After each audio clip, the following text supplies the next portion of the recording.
Audio Bible, 2 Chronicles, chapter 1. Now Solomon son of David established himself securely over his kingdom, and the Lord his God was with him and highly exalted him. Then Solomon spoke to all Israel, to the commanders of thousands and of hundreds, to the judges, and to every leader in all Israel, the heads of the families. And Solomon and the whole assembly went to the high place at Gibeon, because it was the location of God's tent of meeting, which Moses, the servant of the Lord, had made in the wilderness. Now David had brought the ark of God from Kiriath-Jearim to the place he had prepared for it, because he had pitched a tent for it in Jerusalem. But the bronze altar, made by Bezalel son of Uri, the son of Hur, was in Gibeon before the tabernacle of the Lord. So Solomon and the assembly inquired of him there. Solomon offered sacrifices there before the Lord on the bronze altar at the tent of meeting, where he offered 1,000 burnt offerings. That night God appeared to Solomon and said, "Ask, and I will give it to you." Solomon replied to God, "You have shown much loving devotion to my father David, and you have made me king in his place. Now, O Lord God, let your promise to my father David be fulfilled. For you have made me king over a people as numerous as the dust of the earth. Now grant me wisdom and knowledge, so that I may lead this people. For who is able to govern this great people of yours?" God said to Solomon, "Since this was in your heart, instead of requesting riches or wealth or honor for yourself or death for your enemies, and since you have not even requested long life, but have asked for wisdom and knowledge to govern my people, over whom I have made you king, therefore wisdom and knowledge have been granted to you, and I will also give you riches and wealth and honor, unlike anything given to the kings before you or after you." So Solomon went to Jerusalem from the high place in Gibeon, from before the tent of meeting, and he reigned over Israel. Solomon accumulated 1,400 chariots and 12,000 horses, which he stationed in the chariot cities, and also with him in Jerusalem. The king made silver and gold as common in Jerusalem as stones, and cedar as abundant as sycamore in the foothills. Solomon's horses were imported from Egypt and Quay. The royal merchants purchased them from Quay. A chariot could be imported from Egypt for 600 shekels of silver, and a horse for 150. Likewise, they exported them to all the kings of the Hittites and to the kings of Aram. Audio Bible, 2 Chronicles, chapter 2. Now Solomon purposed to build a house for the name of the Lord and a royal palace for himself. So he conscripted 70,000 porters, 80,000 stonecutters in the mountains, and 3,600 supervisors. Then Solomon sent word to Hiram king of Tyre, "Do for me as you did for my father David, when you sent him cedars to build himself a house to live in. Behold, I am about to build a house for the name of the Lord my God, to dedicate to him, for burning fragrant incense before him, for displaying the showbread continuously, and for making burnt offerings every morning and evening, as well as on the Sabbaths, new moons, and appointed feasts of the Lord our God. This is ordained for Israel forever. The house that I am building will be great, for our God is greater than all gods. But who is able to build a house for him, since the heavens, even the highest heavens, cannot contain him? Who then am I, that I should build a house for him, except as a place to burn sacrifices before him? Send me, therefore, a craftsman skilled in engraving to work with gold and silver, with bronze and iron, and with purple, crimson, and blue yarn. He will work with my craftsmen in Judah and Jerusalem, whom my father David provided. Send me also cedar, cypress, and algum logs from Lebanon, for I know that your servants have skill to cut timber there. And indeed my servants will work with yours to prepare for me timber in abundance, because the temple I am building will be great and wonderful. I will pay your servants, the woodcutters, 20,000 cores of ground wheat, 20,000 cores of barley, 20,000 baths of wine, and 20,000 baths of olive oil. Then Hiram, king of Tyre, wrote a letter in reply to Solomon. Because the Lord loves his people, he has set you over them as king. And Hiram added, Blessed be the Lord, the God of Israel, who made the heavens and the earth. He has given King David a wise son with insight and understanding, who will build a temple for the Lord and a royal palace for himself. So now I am sending you Huram-Abi, a skillful man endowed with creativity. He is the son of a woman from the daughters of Dan, and his father is a man of Tyre. He is skilled in work with gold and silver, bronze and iron, stone and wood, purple, blue and crimson yarn, and fine linen. He is experienced in every kind of engraving and can execute any design that is given him. He will work with your craftsmen and with those of my lord, your father David. Now let my lord send to his servants the wheat, barley, olive oil, and wine he promised. We will cut logs from Lebanon, as many as you need, and we will float them to you as rafts by sea down to Joppa. Then you can take them up to Jerusalem. Solomon numbered all the foreign men in the land of Israel, following the census his father David had conducted. And there were found to be 153,600 in all. Solomon made 70,000 of them porters, 80,000 stonecutters in the mountains, and 3,600 supervisors. Audio Bible, 2 Chronicles, chapter 3. Then Solomon began to build the house of the Lord in Jerusalem on Mount Moriah, where the Lord had appeared to his father David. This was the place that David had prepared on the threshing floor of Ornan the Jebusite. Solomon began construction on the 2nd day of the 2nd month in the 4th year of his reign. The foundation that Solomon laid for the house of God was 60 cubits long and 20 cubits wide, according to the old standard. The portico at the front, extending across the width of the temple, was 20 cubits long and 20 cubits high. He overlaid the inside with pure gold. He paneled the main room with cypress, which he overlaid with fine gold and decorated with palm trees and chains. He adorned the temple with precious stones for beauty, and its gold was from Parvaim. He overlaid its beams, thresholds, walls, and doors with gold, and he carved cherubim on the walls. Then he made the most holy place. Its length corresponded to the width of the temple, 20 cubits long and 20 cubits wide, and he overlaid the inside with 600 talents of fine gold. The weight of the nails was 50 shekels of gold. He also overlaid the upper rooms with gold. In the most holy place he made 2 cherubim of sculptured work, and he overlaid them with gold. The total wingspan of the cherubim was 20 cubits. One wing of the first cherub was 5 cubits long and touched the wall of the temple, and its other wing was 5 cubits long and touched the wing of the other cherub. The wing of the second cherub also measured 5 cubits and touched the wall of the temple, while its other wing measured 5 cubits and touched the wing of the first cherub. So the total wingspan of these cherubim was 20 cubits. They stood on their feet, facing the main room. He made the veil of blue, purple, and crimson yarn and fine linen, with cherubim woven into it. In front of the temple, he made 2 pillars, which together were 35 cubits high, each with a capital on top, measuring 5 cubits. He made interwoven chains and put them on top of the pillars. He made 100 pomegranates and fastened them into the chainwork. Then he set up the pillars in front of the temple, one on the south and one on the north. The pillar on the south he named Jachin, and the pillar on the north he named Boaz. EC Audio Bible, 2 Chronicles, chapter 4. He made a bronze altar 20 cubits long, 20 cubits wide, and 10 cubits high. He also made the sea of cast metal.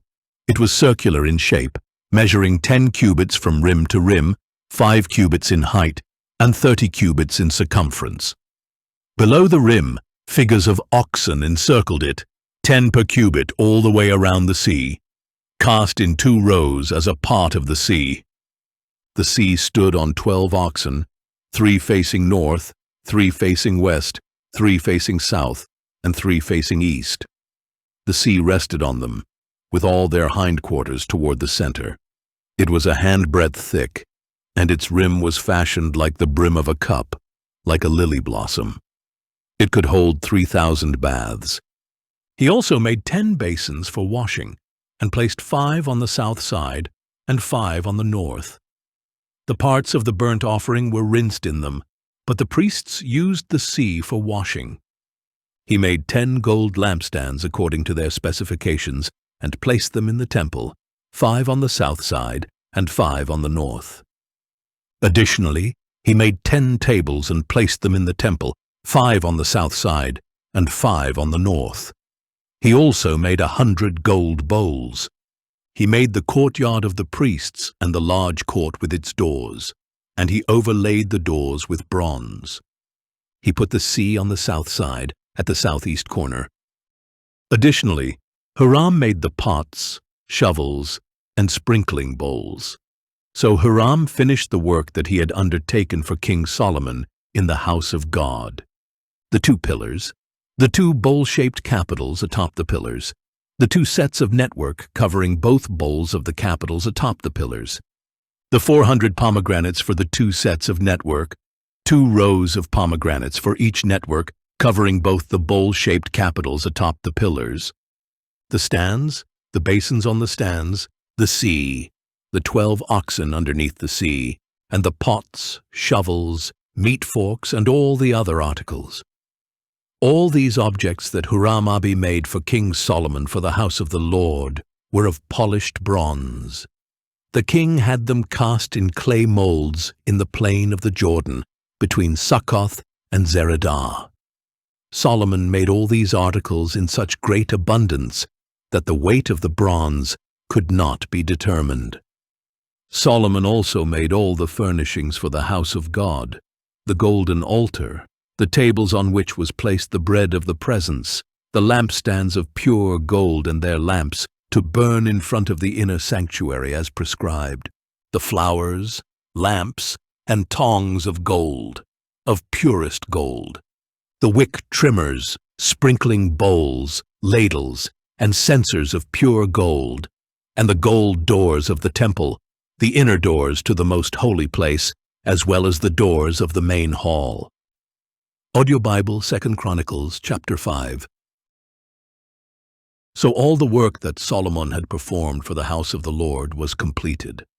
Then Solomon brought in the items his father David had dedicated, the silver, the gold, and all the furnishings, and he placed them in the treasuries of the house of God.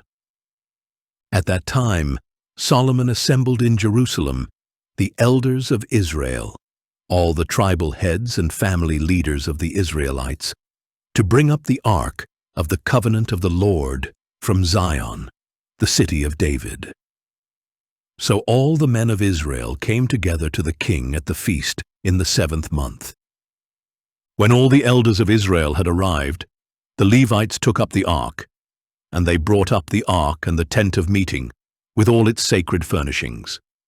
The Levitical priests carried them up. There, before the ark, King Solomon and the whole congregation of Israel, who had assembled with him, sacrificed so many sheep and oxen that they could not be counted or numbered. Then the priests brought the ark of the covenant of the Lord to its place in the inner sanctuary of the temple, the most holy place, beneath the wings of the cherubim. For the cherubim spread their wings over the place of the ark, and overshadowed the ark and its poles. The poles of the ark extended far enough that their ends were visible from in front of the inner sanctuary, but not from outside the holy place, and they are there to this day. There was nothing in the ark except the 2 tablets that Moses had placed in it at Horeb, where the Lord had made a covenant with the Israelites after they had come out of Egypt. Now all the priests who were present had consecrated themselves regardless of their divisions. And when the priests came out of the holy place, all the Levitical singers, Asaph, Heman, Jeduthun, and their sons and relatives, stood on the east side of the altar, dressed in fine linen and playing cymbals, harps, and lyres, accompanied by 120 priests sounding trumpets. The trumpeters and singers joined together to praise and thank the Lord with one voice.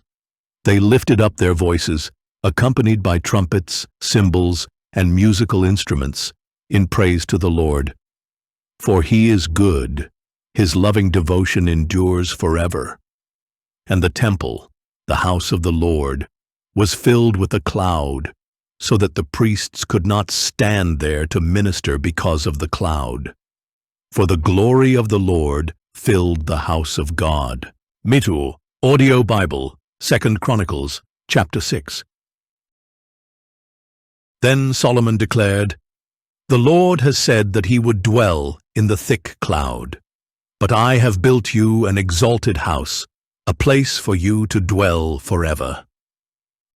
And as the whole assembly of Israel stood there, the king turned around and blessed them all and said, "Blessed be the Lord, the God of Israel, who has fulfilled with his own hand what he spoke with his mouth to my father David, saying, Since the day I brought my people out of the land of Egypt, I have not chosen a city from any tribe of Israel in which to build a house so that my name would be there, nor have I chosen anyone to be ruler over my people Israel. But now I have chosen Jerusalem for my name to be there, and I have chosen David to be over my people Israel. Now it was in the heart of my father David to build a house for the name of the Lord, the God of Israel. But the Lord said to my father David, Since it was in your heart to build a house for my name, you have done well to have this in your heart.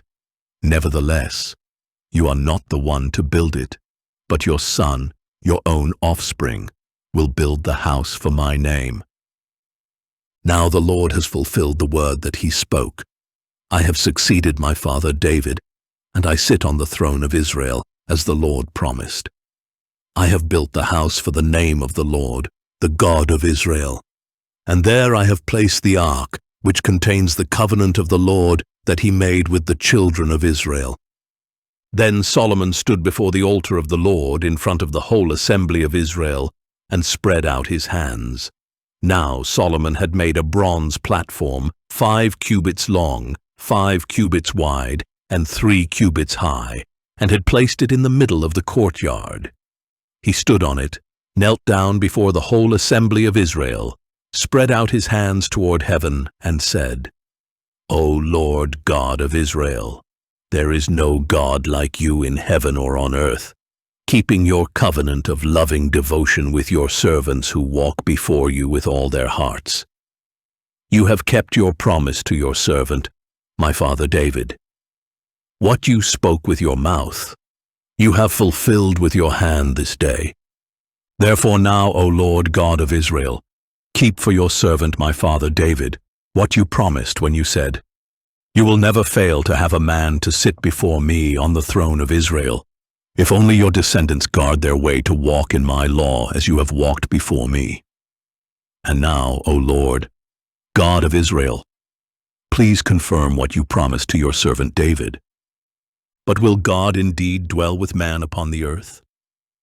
The heavens, even the highest heavens, cannot contain you, much less this temple I have built. Yet regard the prayer and plea of your servant, O Lord my God, so that you may hear the cry and the prayer that your servant is praying before you.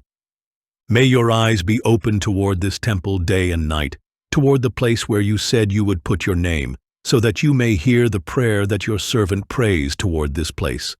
Hear the plea of your servant and of your people Israel when they pray toward this place. May you hear from heaven, your dwelling place.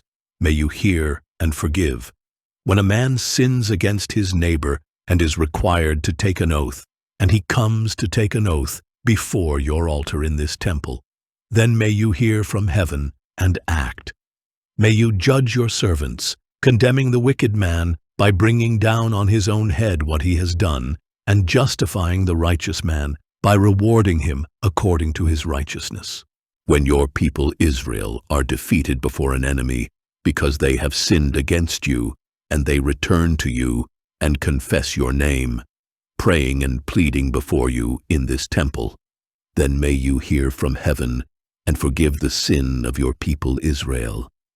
May you restore them to the land you gave to them and their fathers.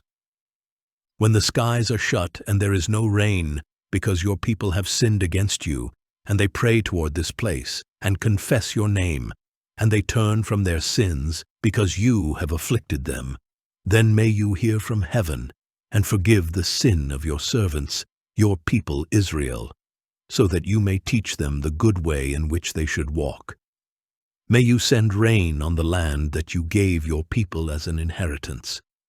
When famine or plague comes upon the land, or blight or mildew or locusts or grasshoppers, or when their enemies besiege them in their cities, whatever plague or sickness may come, then may whatever prayer or plea your people Israel make, each knowing his own afflictions and spreading out his hands toward this temple, be heard by you from heaven, your dwelling place. And may you forgive and repay each man according to all his ways, since you know his heart. For you alone know the hearts of men, so that they may fear you and walk in your ways all the days they live in the land that you gave to our fathers. And as for the foreigner who is not of your people Israel, but has come from a distant land, because of your great name and your mighty hand and outstretched arm, when he comes and prays toward this temple, then may you hear from heaven, your dwelling place, and do according to all for which the foreigner calls to you. Then all the peoples of the earth will know your name and fear you, as do your people Israel, and they will know that this house I have built is called by your name. When your people go to war against their enemies, wherever you send them, and when they pray to you in the direction of this city you have chosen, and the house I have built for your name, then may you hear from heaven their prayer and their plea, and may you uphold their cause. When they sin against you, for there is no one who does not sin, and you become angry with them and deliver them to an enemy who takes them as captives to a land far or near, and when they come to their senses in the land to which they were taken, and they repent and plead with you in the land of their captors, saying, We have sinned and done wrong, we have acted wickedly. And when they return to you with all their heart and soul in the land of the enemies who took them captive, and when they pray in the direction of the land that you gave to their fathers, the city you have chosen, and the house I have built for your name, then may you hear from heaven, your dwelling place, their prayer and pleas, and may you uphold their cause. May you forgive your people who sinned against you. Now, my God, may your eyes be open and your ears attentive to the prayer offered in this place. Now, therefore, arise, O Lord God, and enter your resting place, you and the ark of your might. May your priests, O Lord God, be clothed with salvation, and may your godly ones rejoice in goodness. O Lord God, do not reject your anointed one. Remember your loving devotion to your servant David. Art, Audio Bible, 2 Chronicles, chapter 7. When Solomon had finished praying, fire came down from heaven and consumed the burnt offering and the sacrifices, and the glory of the Lord filled the temple. The priests were unable to enter the house of the Lord, because the glory of the Lord had filled it. When all the Israelites saw the fire coming down, and the glory of the Lord above the temple, they bowed down on the pavement with their faces to the ground, and they worshipped and gave thanks to the Lord. For he is good, his loving devotion endures forever. Then the king and all the people offered sacrifices before the Lord, and King Solomon offered a sacrifice of 22,000 oxen and 120,000 sheep. So the king and all the people dedicated the house of God. The priests stood at their posts, as did the Levites, with the musical instruments of the Lord, which King David had made for giving thanks to the Lord, and with which David had offered praise, saying, "For his loving devotion endures forever." Across from the Levites, the priests sounded trumpets, and all the Israelites were standing. Then Solomon consecrated the middle of the courtyard in front of the house of the Lord, and there he offered the burnt offerings and the fat of the peace offerings, since the bronze altar he had made could not hold all these offerings. So at that time, Solomon and all Israel with him, a very great assembly of people from Lebo-Hamath to the brook of Egypt, kept the feast for 7 days. On the 8th day, they held a solemn assembly, for the dedication of the altar had lasted 7 days, and the feast 7 days more. On the 23rd day of the 7th month, Solomon sent the people away to their homes, joyful and glad of heart, for the good things that the Lord had done for David, for Solomon, and for his people Israel. When Solomon had finished the house of the Lord and the royal palace, successfully carrying out all that was in his heart to do for the house of the Lord and for his own palace, the Lord appeared to him at night and said to him, "I have heard your prayer and have chosen this place for myself as a house of sacrifice. If I close the sky so there is no rain, or if I command the locust to devour the land, or if I send a plague among my people, and if my people who are called by my name humble themselves and pray and seek my face and turn from their wicked ways, then I will hear from heaven, forgive their sin, and heal their land. Now my eyes will be open, and my ears attentive to the prayers offered in this place. For I have now chosen and consecrated this temple, so that my name may be there forever. My eyes and my heart will be there for all time. And as for you, if you walk before me as your father David walked, doing all I have commanded you, and if you keep my statutes and ordinances, then I will establish your royal throne, as I covenanted with your father David when I said, 'You will never fail to have a man to rule over Israel.' But if you turn away and forsake the statutes and commandments I have set before you, and if you go off to serve and worship other gods, then I will uproot Israel from the soil I have given them, and I will banish from my presence this temple I have sanctified for my name. I will make it an object of scorn and ridicule among all the peoples. And when this temple has become a heap of rubble, all who pass by it will be appalled and say, 'Why has the Lord done such a thing to this land and to this temple?' And others will answer, 'Because they have forsaken the Lord, the God of their fathers, who brought them out of the land of Egypt, and have embraced other gods, worshipping and serving them. Because of this, he has brought all this disaster upon them." Audio Bible, 2 Chronicles chapter 8. Now at the end of the 20 years during which Solomon had built the house of the Lord and his own palace, Solomon rebuilt the cities Hiram had given him and settled Israelites there. Then Solomon went to Hamath-Zobah and captured it. He built Tadmor in the wilderness, in addition to all the store cities that he had built in Hamath. He rebuilt Upper and Lower Beth-horon as fortified cities with walls, gates, and bars, as well as Baalath, all the store cities that belonged to Solomon, and all the cities for his chariots and horses, whatever he desired to build in Jerusalem, Lebanon, and throughout the land of his dominion. As for all the people who remained of the Hittites, Amorites, Perizzites, Hivites, and Jebusites, these people were not Israelites. Their descendants who remained in the land, those whom the Israelites had not destroyed, Solomon conscripted these people to be forced laborers, as they are to this day. But Solomon did not consign any of the Israelites to slave labor, because they were his men of war, the leaders of his captains, and the commanders of his chariots and cavalry. They were also the chief officers for King Solomon, 250 supervisors. Solomon brought the daughter of Pharaoh up from the city of David to the palace he had built for her.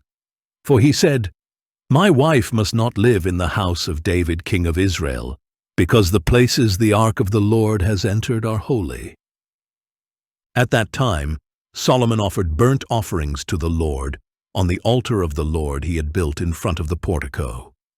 He observed the daily requirement for offerings according to the commandment of Moses for Sabbaths, new moons, and the 3 annual appointed feasts, the Feast of Unleavened Bread, the Feast of Weeks, and the Feast of Tabernacles. In keeping with the ordinances of his father David, Solomon appointed the divisions of the priests over their service, and the Levites for their duties to offer praise and to minister before the priests according to the daily requirement. He also appointed gatekeepers by their divisions at each gate, for this had been the command of David, the man of God. They did not turn aside from the king's command regarding the priests or the Levites in any matter, including that of the treasuries. Thus, all the work of Solomon was carried out, from the day the foundation was laid for the house of the Lord until it was finished. So the house of the Lord was completed. Then Solomon went to Etzion-Geber and to Eloth on the coast of Edom. So Hiram sent him ships captained by his servants, along with crews of experienced sailors. They went with Solomon's servants to Ophir and acquired from there 450 talents of gold, which they delivered to King Solomon. Audio Bible, 2 Chronicles, chapter 9. Now when the Queen of Sheba heard about the fame of Solomon, she came to test him with difficult questions. She arrived in Jerusalem with a very large caravan, with camels bearing spices, gold in abundance, and precious stones. And she came to Solomon and spoke with him about all that was on her mind. And Solomon answered all her questions. Nothing was too difficult for him to explain. When the Queen of Sheba saw the wisdom of Solomon, the palace he had built, the food at his table, the seating of his servants, the service and attire of his attendants, the attire of his cupbearers, and the burnt offerings he presented at the house of the Lord, it took her breath away. She said to the king, "The report I heard in my own country about your words and wisdom is true, but I did not believe the reports until I came and saw with my own eyes. Indeed, not half of the greatness of your wisdom was told to me. You have far exceeded the report I heard. How blessed are your men! How blessed are these servants of yours who stand continually before you and hear your wisdom. Blessed be the Lord your God, who has delighted in you to set you on his throne, to be king for the Lord your God. Because your God loved Israel enough to establish them forever, he has made you king over them to carry out justice and righteousness." Then she gave the king 120 talents of gold, a great quantity of spices, and precious stones. There had never been such spices as those the Queen of Sheba gave to King Solomon. The servants of Hiram and of Solomon who brought gold from Ophir also brought algum wood and precious stones. The king made the algum wood into steps for the house of the Lord and for the king's palace, and into lyres and harps for the singers. Never before had anything like them been seen in the land of Judah. King Solomon gave the Queen of Sheba all she desired, whatever she asked, far more than she had brought the king. Then she left and returned to her own country, along with her servants. The weight of gold that came to Solomon each year was 666 talents, not including the revenue from the merchants and traders. And all the Arabian kings and governors of the land also brought gold and silver to Solomon. King Solomon made 200 large shields of hammered gold. 600 shekels of hammered gold went into each shield. He also made 300 small shields of hammered gold. 300 shekels of gold went into each shield, and the king put them in the house of the forest of Lebanon. Additionally, the king made a great throne of ivory and overlaid it with pure gold. The throne had 6 steps, and a footstool of gold was attached to it. There were armrests on both sides of the seat, with a lion standing beside each armrest. 12 lions stood on the 6 steps, one at either end of each step. Nothing like this had ever been made for any kingdom. All King Solomon's drinking cups were gold, and all the utensils of the house of the forest of Lebanon were pure gold. There was no silver, because it was accounted as nothing in the days of Solomon. For the king had the ships of Tarshish that went with Hiram's servants, and once every 3 years the ships of Tarshish would arrive bearing gold, silver, ivory, apes, and peacocks. So King Solomon surpassed all the kings of the earth in riches and wisdom. All the kings of the earth sought an audience with Solomon to hear the wisdom that God had put in his heart. Year after year, each visitor would bring his tribute, articles of silver and gold, clothing, weapons, spices, horses, and mules. Solomon had 4,000 stalls for horses and chariots, and 12,000 horses, which he stationed in the chariot cities, and also with him in Jerusalem. He reigned over all the kings from the Euphrates to the land of the Philistines, as far as the border of Egypt. The king made silver as common in Jerusalem as stones, and cedar as abundant as sycamore in the foothills. Solomon's horses were imported from Egypt and from all the lands. As for the rest of the acts of Solomon, from beginning to end, are they not written in the records of Nathan the prophet, in the prophecy of Ahijah the Shilonite, and in the visions of Iddo the seer concerning Jeroboam son of Nebat? Solomon reigned in Jerusalem over all Israel 40 years, and Solomon rested with his fathers, and was buried in the city of his father David, and his son Rehoboam reigned in his place. Audio Bible, 2 Chronicles, chapter 10. Then Rehoboam went to Shechem, for all Israel had gone there to make him king. When Jeroboam son of Nebat heard about this, he returned from Egypt, where he had fled from King Solomon. So they sent for Jeroboam, and he and all Israel came to Rehoboam and said, "Your father put a heavy yoke on us, but now you must lighten the burden of your father's service and the heavy yoke he put on us, and we will serve you." Rehoboam answered, "Come back to me in 3 days." So the people departed. Then King Rehoboam consulted with the elders who had served his father Solomon during his lifetime. "How do you advise me to respond to these people?" he asked. They replied, "If you will be kind to these people and please them by speaking kind words to them, they will be your servants forever." But Rehoboam rejected the advice of the elders. Instead, he consulted the young men who had grown up with him and served him. He asked them, "What message do you advise that we send back to these people who have spoken to me, saying, 'Lighten the yoke your father put on us'?" The young men who had grown up with him replied, "This is how you should answer these people who said to you, 'Your father made our yoke heavy, but you must make it lighter.' This is what you should tell them. 'My little finger is thicker than my father's waist. Whereas my father burdened you with a heavy yoke, I will add to your yoke. Whereas my father scourged you with whips, I will scourge you with scorpions." After 3 days, Jeroboam and all the people returned to Rehoboam, since the king had said, "Come back to me on the 3rd day." And the king answered them harshly. King Rehoboam rejected the advice of the elders and spoke to them as the young men had advised, saying, "Whereas my father made your yoke heavy, I will add to your yoke. Whereas my father scourged you with whips, I will scourge you with scorpions." So the king did not listen to the people, and indeed this turn of events was from God, in order that the Lord might fulfill the word that he had spoken through Ahijah the Shilonite to Jeroboam son of Nebat. When all Israel saw that the king had refused to listen to them, they answered the king, "What portion do we have in David, and what inheritance in the son of Jesse? To your tents, O Israel. Look now to your own house, O David." So all the Israelites went home, but Rehoboam still reigned over the Israelites, living in the cities of Judah.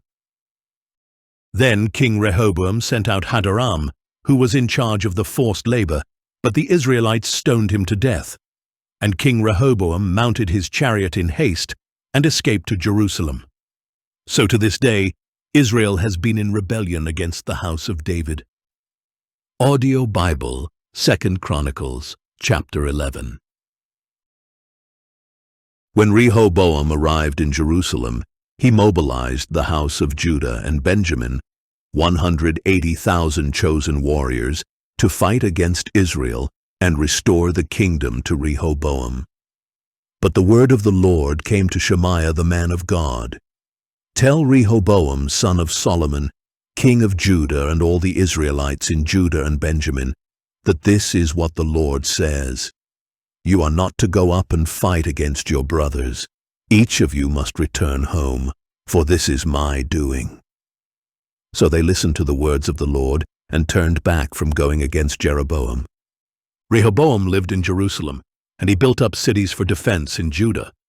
He built up Bethlehem, Etam, Tekoa, Beth-zur, Soko, Adullam, Gath, Maresha, Ziph, Adoraim, Lachish, Azekah, Zorah, Aijalon, and Hebron, the fortified cities in Judah and Benjamin.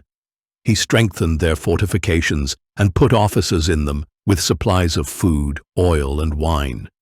He also put shields and spears in all the cities and strengthened them greatly. So Judah and Benjamin belonged to him. Moreover, the priests and Levites from all their districts throughout Israel stood with Rehoboam. For the Levites left their pasture lands and their possessions and went to Judah and Jerusalem, because Jeroboam and his sons had rejected them as priests of the Lord. And Jeroboam appointed his own priests for the high places and for the goat demons and calf idols he had made. Those from every tribe of Israel who had set their hearts to seek the Lord their God followed the Levites to Jerusalem to sacrifice to the Lord, the God of their fathers.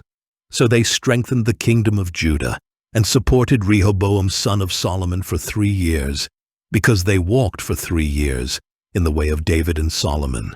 And Rehoboam married Mahalath, who was the daughter of David's son Jeremoth, and of Abihail, the daughter of Jesse's son Eliab. She bore sons to him, Jush, Shemariah, and Zaham. After her, he married Maacah, daughter of Absalom, and she bore to him Abijah, Attai, Ziza, and Shelomith. Rehoboam loved Maacah, daughter of Absalom, more than all his wives and concubines. In all, he had 18 wives and 60 concubines, and he was the father of 28 sons and 60 daughters.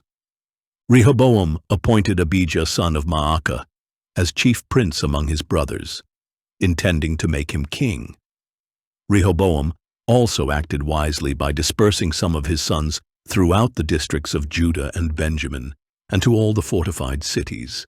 He gave them abundant provisions and sought many wives for them. Audio Bible, 2 Chronicles, chapter 12. After Rehoboam had established his sovereignty and royal power, he and all Israel with him forsook the law of the Lord. In the 5th year of Rehoboam's reign, because they had been unfaithful to the Lord, Shishak, king of Egypt, attacked Jerusalem with 1,200 chariots, 60,000 horsemen, and countless troops who came with him out of Egypt, Libyans, Sukkites, and Cushites. He captured the fortified cities of Judah and came as far as Jerusalem. Then Shemaiah the prophet came to Rehoboam and the leaders of Judah who had gathered at Jerusalem because of Shishak, and he said to them, "This is what the Lord says, you have forsaken me, therefore I have forsaken you into the hand of Shishak." So the leaders of Israel and the king humbled themselves and said, "The Lord is righteous." When the Lord saw that they had humbled themselves, the word of the Lord came to Shemaiah, saying, "They have humbled themselves. I will not destroy them, but will soon grant them deliverance. My wrath will not be poured out on Jerusalem through Shishak. Nevertheless, they will become his servants, so that they may learn the difference between serving me and serving the kings of other lands." So King Shishak of Egypt attacked Jerusalem, and seized the treasures of the house of the Lord and of the royal palace. He took everything, including the gold shields that Solomon had made. Then King Rehoboam made bronze shields in their place, and committed them to the care of the captains of the guard on duty at the entrance to the royal palace. And whenever the king entered the house of the Lord, the guards would go with him, bearing the shields, and later they would return them to the guard room. Because Rehoboam humbled himself, the anger of the Lord turned away from him, and he did not destroy him completely.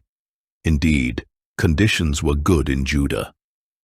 Thus King Rehoboam established himself in Jerusalem and reigned.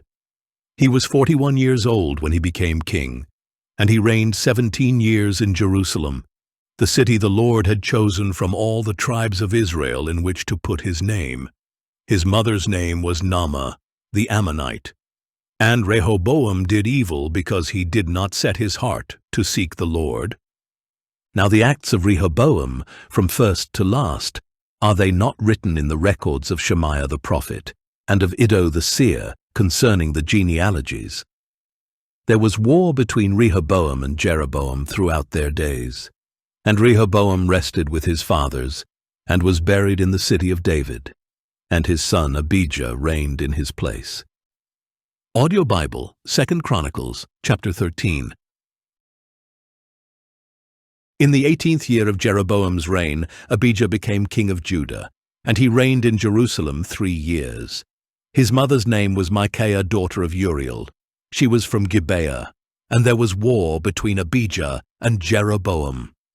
Abijah went into battle with an army of 400,000 chosen men, while Jeroboam drew up in formation against him with 800,000 chosen and mighty men of valor. Then Abijah stood on Mount Zemaraim in the hill country of Ephraim, and said, "Hear me, O Jeroboam and all Israel. Do you not know that the Lord, the God of Israel, has given the kingship of Israel to David and his descendants forever by a covenant of salt? Yet Jeroboam son of Nebat, a servant of Solomon son of David, rose up and rebelled against his master.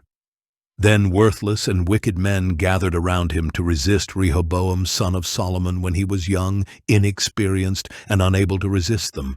And now you think you can resist the kingdom of the Lord, which is in the hands of David's descendants. You are indeed a vast army, and you have with you the golden calves that Jeroboam made for you as gods. But did you not drive out the priests of the Lord, the sons of Aaron, and the Levites? And did you not make priests for yourselves, as do the peoples of other lands?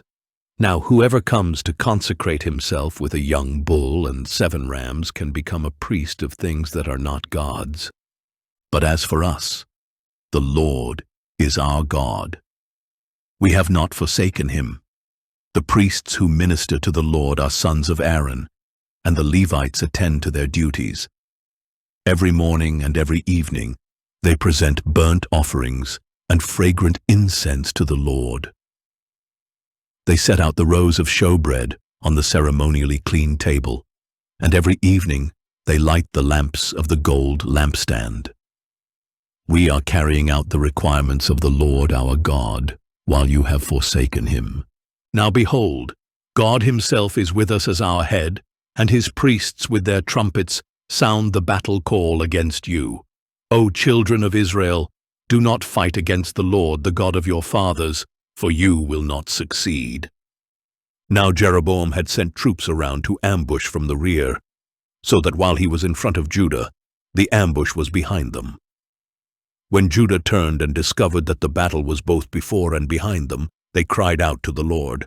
Then the priests blew the trumpets, and the men of Judah raised the battle cry. And when they raised the cry, God routed Jeroboam and all Israel before Abijah and Judah. So the Israelites fled before Judah, and God delivered them into their hands. Then Abijah and his people struck them with a mighty blow, and 500,000 chosen men of Israel fell slain. Thus the Israelites were subdued at that time, and the men of Judah prevailed because they relied on the Lord, the God of their fathers. Abijah pursued Jeroboam and captured some cities from him, Bethel, Jeshanah, and Ephron, along with their villages. Jeroboam did not again recover his power during the days of Abijah, and the Lord struck him down, and he died. But Abijah grew strong, married 14 wives, and became the father of 22 sons and 16 daughters. Now the rest of the acts of Abijah, along with his ways and his words, are written in the treatise of the prophet Iddo. Audio Bible 2 Chronicles chapter 14. Then Abijah rested with his fathers and was buried in the city of David, and his son Asa reigned in his place. And in his days the land was at peace for 10 years. And Asa did what was good and right in the eyes of the Lord his God. He removed the foreign altars and high places, shattered the sacred pillars, and chopped down the Asherah poles. He commanded the people of Judah to seek the Lord, the God of their fathers, and to observe the law and the commandments. He also removed the high places and incense altars from all the cities of Judah, and under him the kingdom was at peace. Because the land was at peace, Asa built fortified cities in Judah. In those days, no one made war with him, because the Lord had given him rest. So he said to the people of Judah, "Let us build these cities and surround them with walls and towers, with doors and bars. The land is still ours, because we have sought the Lord our God. We have sought him, and he has given us rest on every side." So they built and prospered. Asa had an army of 300,000 men from Judah, bearing large shields and spears, and 280,000 men from Benjamin, bearing small shields and drawing the bow. All these were mighty men of valor. Then Zerah the Cushite came against them with an army of 1,000,000 men and 300 chariots, and they advanced as far as Mareshah. So Asa marched out against him and lined up in battle formation in the valley of Zephathah near Mareshah. Then Asa cried out to the Lord his God, "O Lord, there is no one besides you to help the powerless against the mighty. Help us, O Lord our God, for we rely on you, and in your name we have come against this multitude. O Lord, you are our God. Do not let a mere mortal prevail against you." So the Lord struck down the Cushites before Asa and Judah, and the Cushites fled. Then Asa and his army pursued them as far as Gerar. The Cushites fell and could not recover, for they were crushed before the Lord and his army. So the people of Judah carried off a great amount of plunder and attacked all the cities around Gerar, because the terror of the Lord had fallen upon them. They plundered all the cities, since there was much plunder there. They also attacked the tents of the herdsmen and carried off many sheep and camels. Then they returned to Jerusalem. Audio Bible, 2 Chronicles chapter 15. Now the Spirit of God came upon Azariah son of Oded. So he went out to meet Asa and said to him, "Listen to me, Asa and all Judah and Benjamin. The Lord is with you when you are with him. If you seek him, he will be found by you, but if you forsake him, he will forsake you. For many years Israel has been without the true God, without a priest to instruct them, and without the law.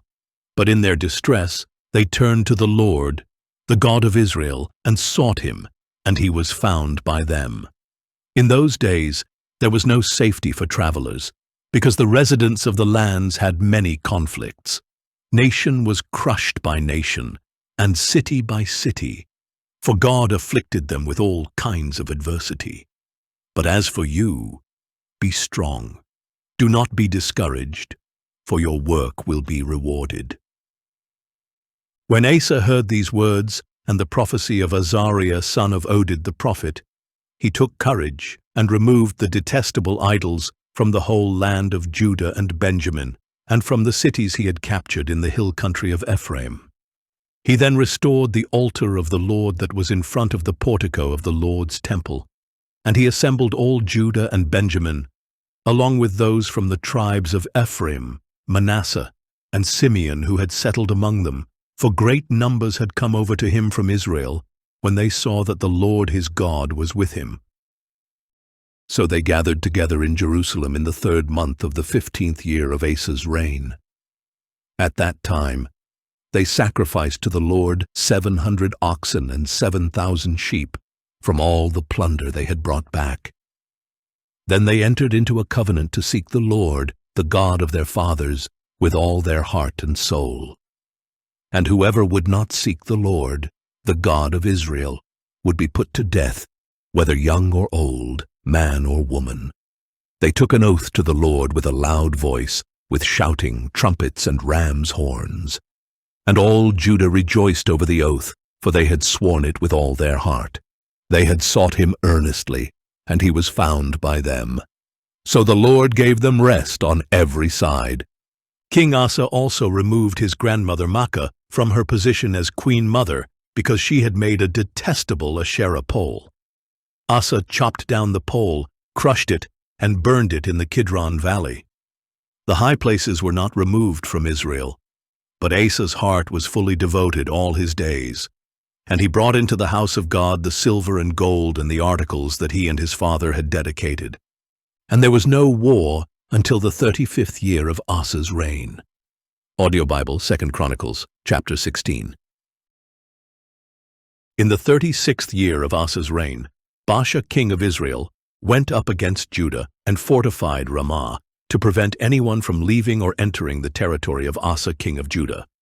So Asa withdrew the silver and gold from the treasuries of the house of the Lord and the royal palace, and he sent it with this message to Ben-Hadad, king of Aram, who was ruling in Damascus.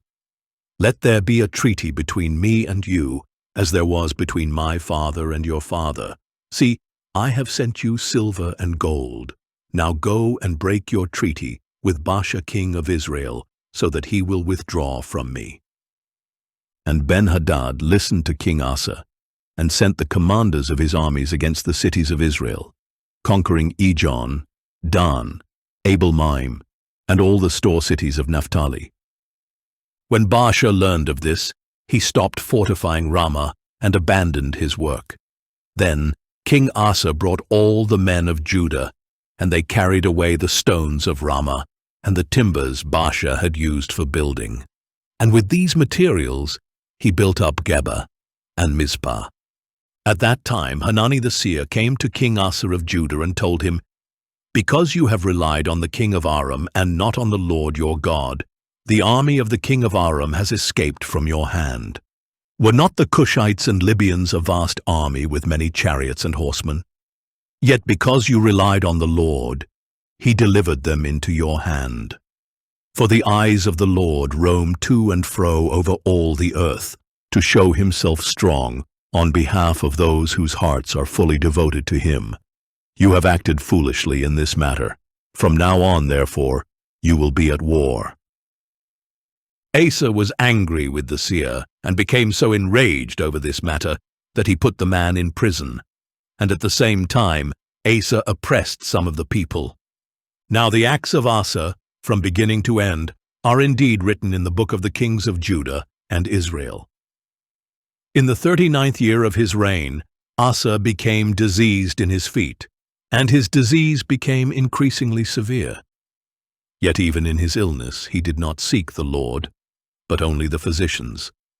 So in the 41st year of his reign, Asa died and rested with his fathers. And he was buried in the tomb that he had cut out for himself in the city of David. They laid him on a bier that was full of spices and various blended perfumes. Then they made a great fire in his honor. Audio Bible, 2 Chronicles, chapter 17. Asa's son Jehoshaphat reigned in his place, and he strengthened himself against Israel. He stationed troops in every fortified city of Judah, and put garrisons in the land of Judah and in the cities of Ephraim that his father Asa had captured. Now the Lord was with Jehoshaphat, because he walked in the earlier ways of his father David. He did not seek the Baals, but he sought the God of his father, and walked by his commandments rather than the practices of Israel. So the Lord established the kingdom in his hand, and all Judah brought him tribute. so that he had an abundance of riches and honor. And his heart took delight in the ways of the Lord. Furthermore, he removed the high places and Asherah poles from Judah.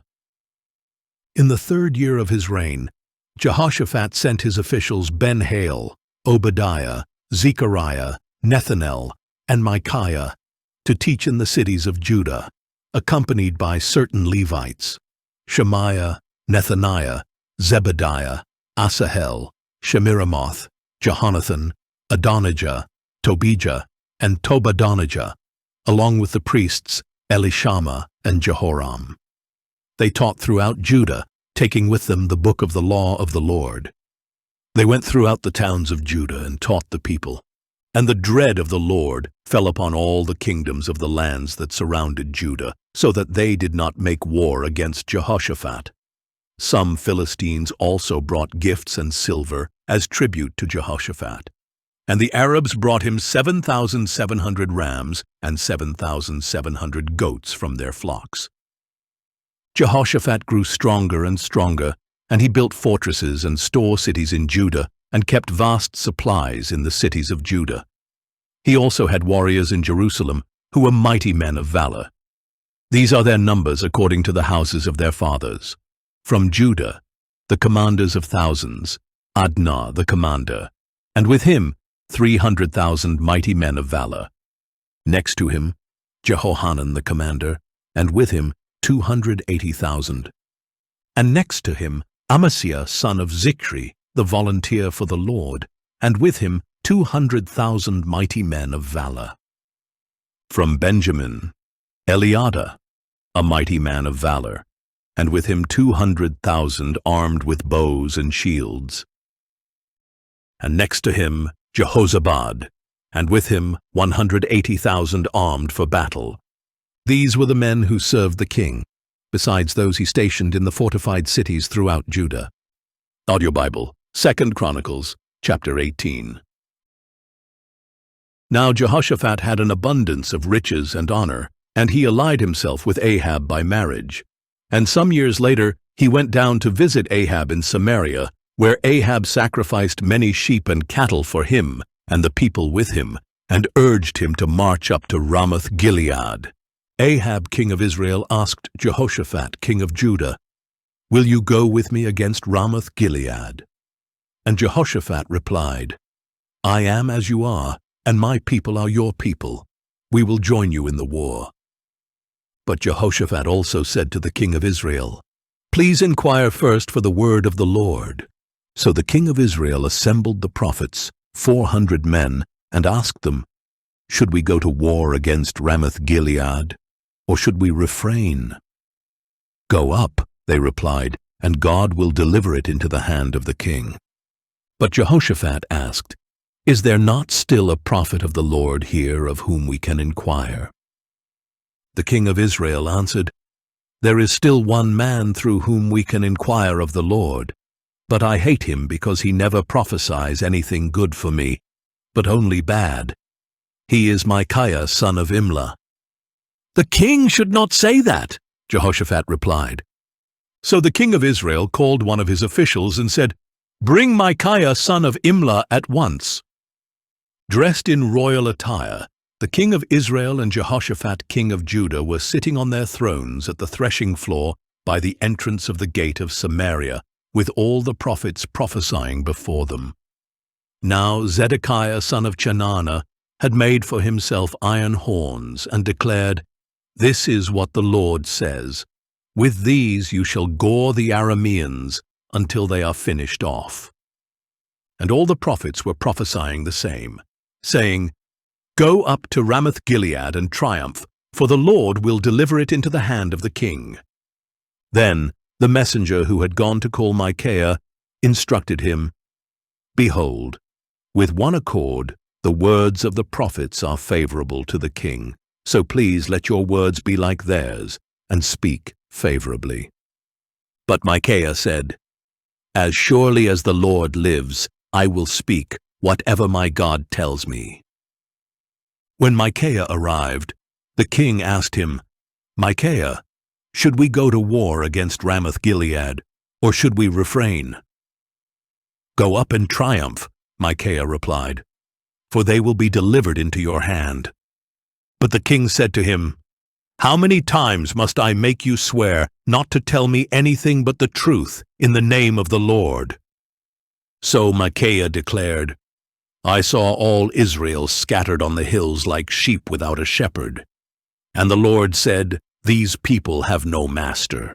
Let each one return home in peace.'" Then the king of Israel said to Jehoshaphat, "Did I not tell you that he never prophesies good for me, but only bad?" Micaiah continued, "Therefore hear the word of the Lord.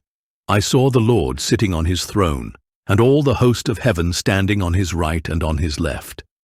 And the Lord said, 'Who will entice Ahab king of Israel to march up and fall at Ramoth Gilead?' And one suggested this, and another that.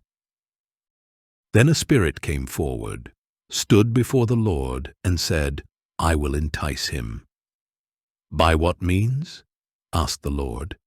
And he replied, 'I will go out and be a lying spirit in the mouths of all his prophets.' 'You will surely entice him and prevail,' said the Lord. 'Go and do it.' So you see, the Lord has put a lying spirit in the mouths of these prophets of yours, and the Lord has pronounced disaster against you." Then Zedekiah son of Chenaanah went up, struck Micaiah in the face, and demanded, "Which way did the Spirit of the Lord go when he departed from me to speak with you?" Micaiah replied, "You will soon see on that day when you go and hide in an inner room." And the king of Israel declared, "Take Micaiah and return him to Amon the governor of the city, and to Joash the king's son, and tell them that this is what the king says. Put this man in prison and feed him only bread and water until I return safely." But Micaiah replied, "If you ever return safely, the Lord has not spoken through me." Then he added, "Take heed, all you people." So the king of Israel and Jehoshaphat king of Judah went up to Ramoth Gilead. And the king of Israel said to Jehoshaphat, "I will disguise myself and go into battle, but you wear your royal robes." So the king of Israel disguised himself and went into battle. Now the king of Aram had ordered his chariot commanders, "Do not fight with anyone, small or great, except the king of Israel." When the chariot commanders saw Jehoshaphat, they said, "This is the king of Israel." So they turned to fight against him. But Jehoshaphat cried out, and the Lord helped him. God drew them away from him. And when the chariot commanders saw that he was not the king of Israel, they turned back from pursuing him. However, a certain man drew his bow without taking special aim, and he struck the king of Israel between the joints of his armor. So the king said to his charioteer, "Turn around and take me out of the battle, for I am badly wounded." The battle raged throughout that day, and the king of Israel propped himself up in his chariot facing the Arameans until evening. And at sunset he died. Audio Bible, 2 Chronicles, chapter 19. When Jehoshaphat king of Judah had returned safely to his home in Jerusalem, Jehu son of Hanani the seer went out to confront him and said to King Jehoshaphat, "Should you help the wicked and love those who hate the Lord? Because of this, the wrath of the Lord is upon you. However, some good is found in you, for you have removed the Asherah poles from the land and have set your heart on seeking God." Jehoshaphat lived in Jerusalem, and once again he went out among the people from Beersheba to the hill country of Ephraim and turned them back to the Lord, the God of their fathers. He appointed judges in the land, in each of the fortified cities of Judah. Then he said to the judges, "Consider carefully what you do, for you are not judging for man, but for the Lord, who is with you when you render judgment. And now, may the fear of the Lord be upon you.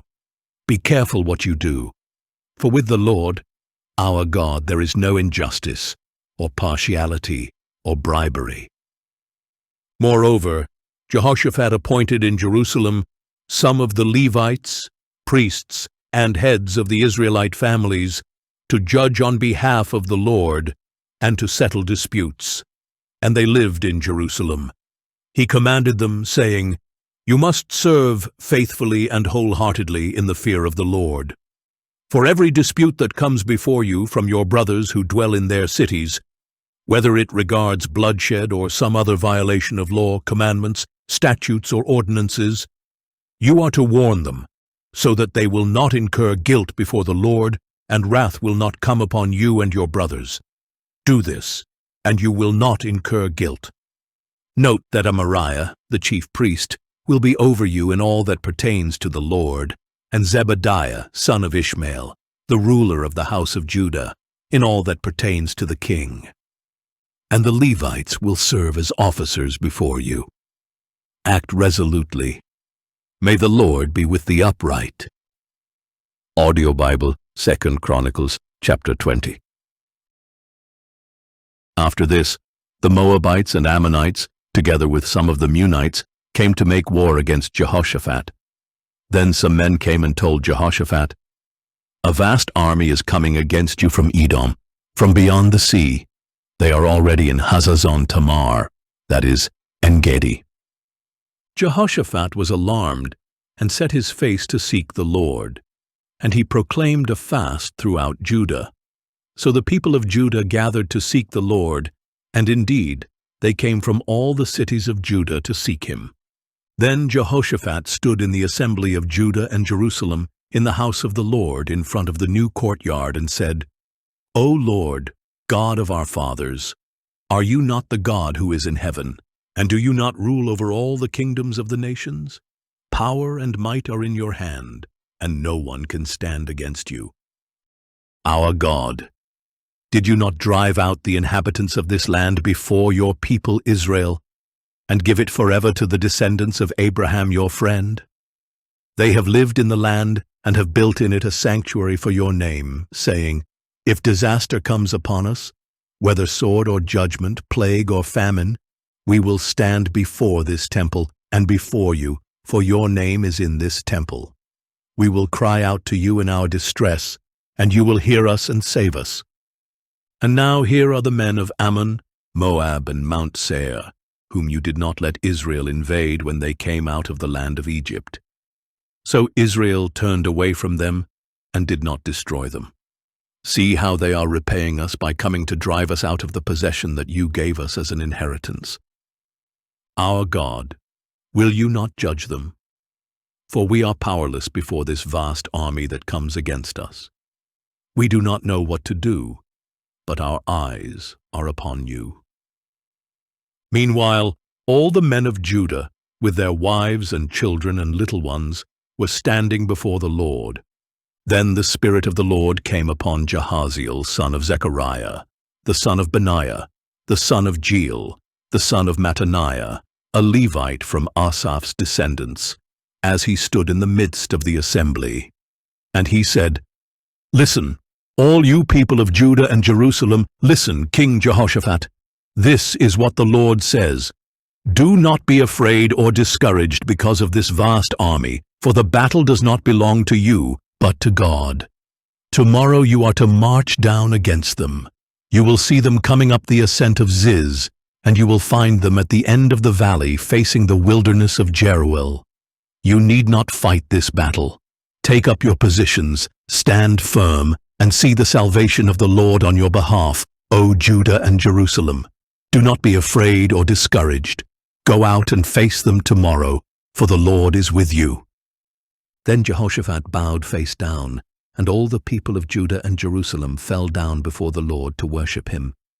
And the Levites from the Kohathites and Korahites stood up to praise the Lord, the God of Israel, shouting in a very loud voice. Early in the morning they got up and left for the wilderness of Tekoa. As they set out, Jehoshaphat stood up and said, "Hear me, O people of Judah and Jerusalem. Believe in the Lord your God, and you will be upheld. Believe in his prophets, and you will succeed." Then Jehoshaphat consulted with the people, and appointed those who would sing to the Lord and praise the splendor of his holiness. As they went out before the army, they were singing, "Give thanks to the Lord, for his loving devotion endures forever." The moment they began their shouts and praises, the Lord set ambushes against the men of Ammon, Moab, and Mount Seir, who had come against Judah, and they were defeated.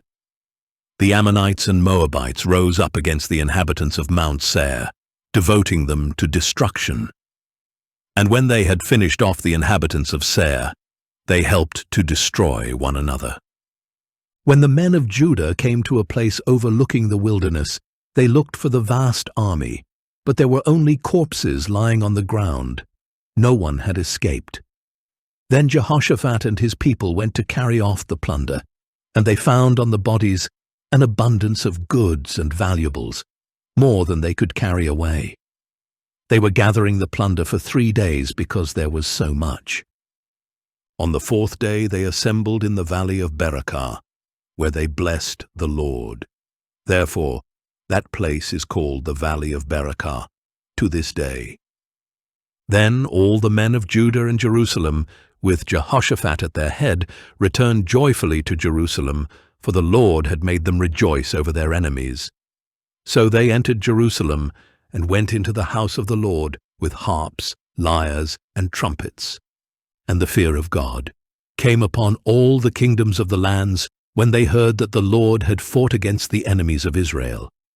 Then Jehoshaphat's kingdom was at peace, for his God had given him rest on every side. So Jehoshaphat reigned over Judah. He was 35 years old when he became king, and he reigned in Jerusalem 25 years. His mother's name was Azubah, daughter of Shilhi. And Jehoshaphat walked in the way of his father Asa, and did not turn away from it. He did what was right in the eyes of the Lord. The high places, however, were not removed. The people had not yet set their hearts on the God of their fathers. As for the rest of the acts of Jehoshaphat, from beginning to end, they are indeed written in the Chronicles of Jehu son of Hanani, which are recorded in the book of the kings of Israel. Later, Jehoshaphat, king of Judah, made an alliance with Ahaziah, king of Israel, who acted wickedly. They agreed to make ships to go to Tarshish, and these were built in Ezion-Geber. Then Eleazar, son of Dodavahu of Maresha, prophesied against Jehoshaphat, saying, "Because you have allied yourself with Ahaziah, the Lord has destroyed your works." So the ships were wrecked and were unable to sail to Tarshish. Iwana, Audio Bible, 2 Chronicles, chapter 21.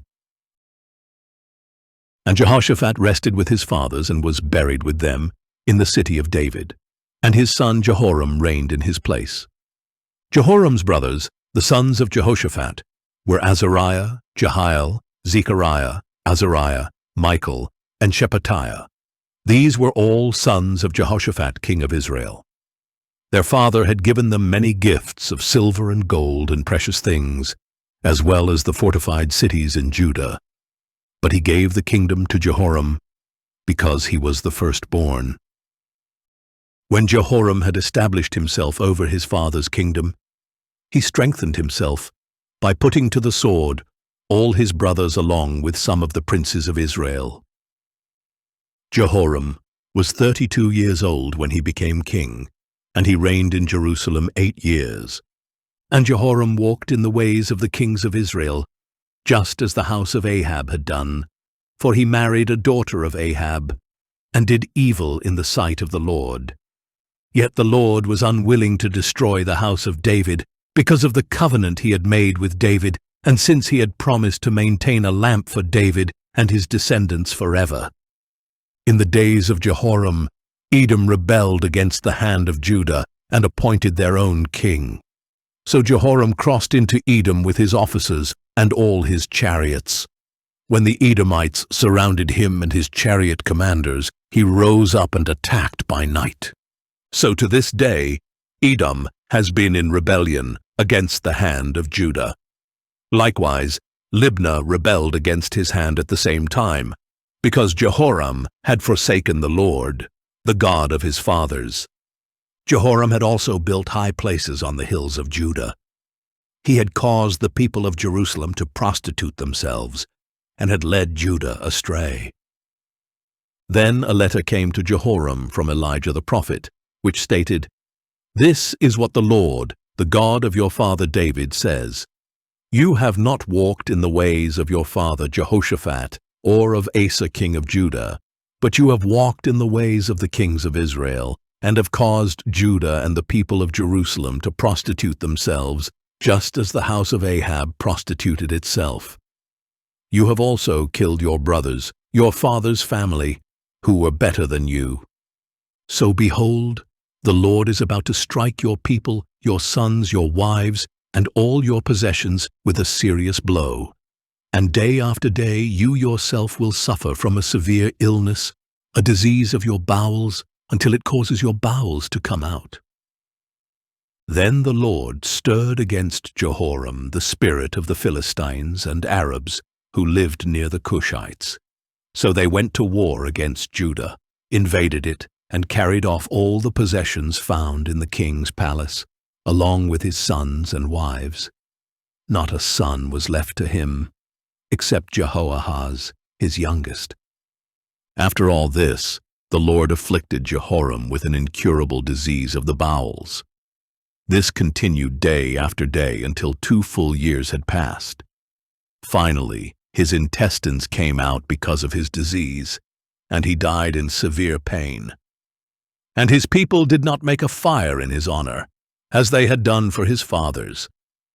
Jehoram was 32 years old when he became king, and he reigned in Jerusalem 8 years.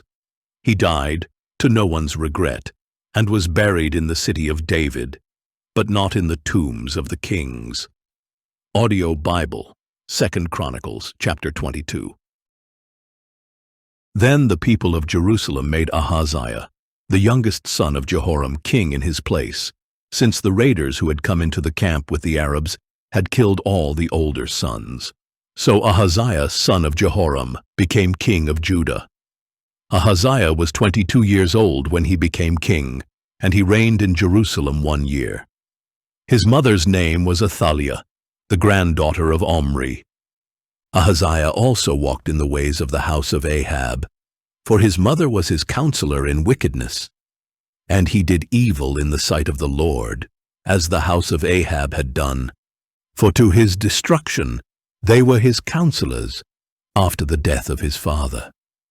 Ahaziah also followed their counsel, and went with Joram, son of Ahab, king of Israel, to fight against Hazael, king of Aram, at Ramoth-Gilead.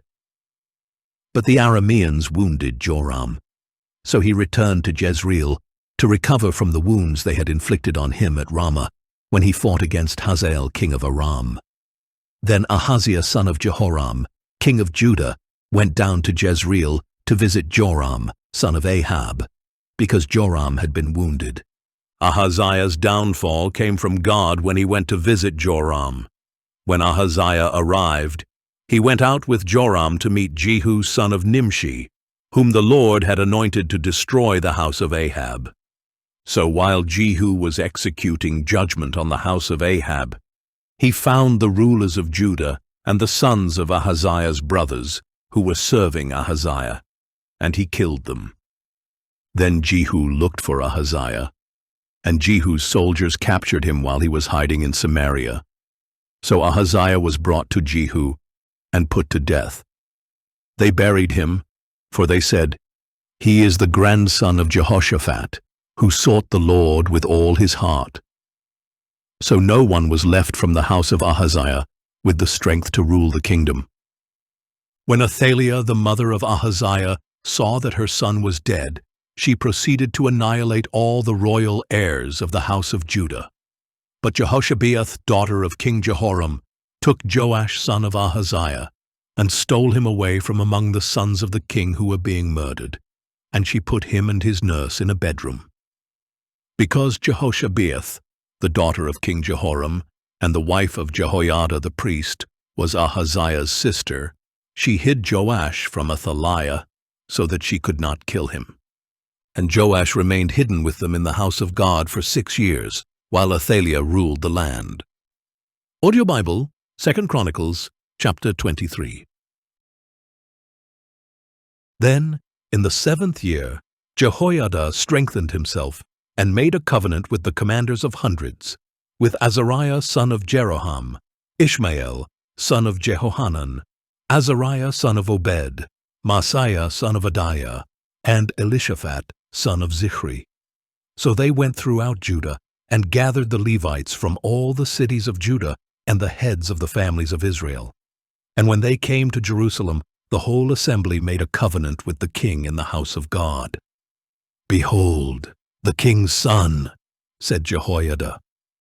"He must reign, just as the Lord promised concerning the descendants of David.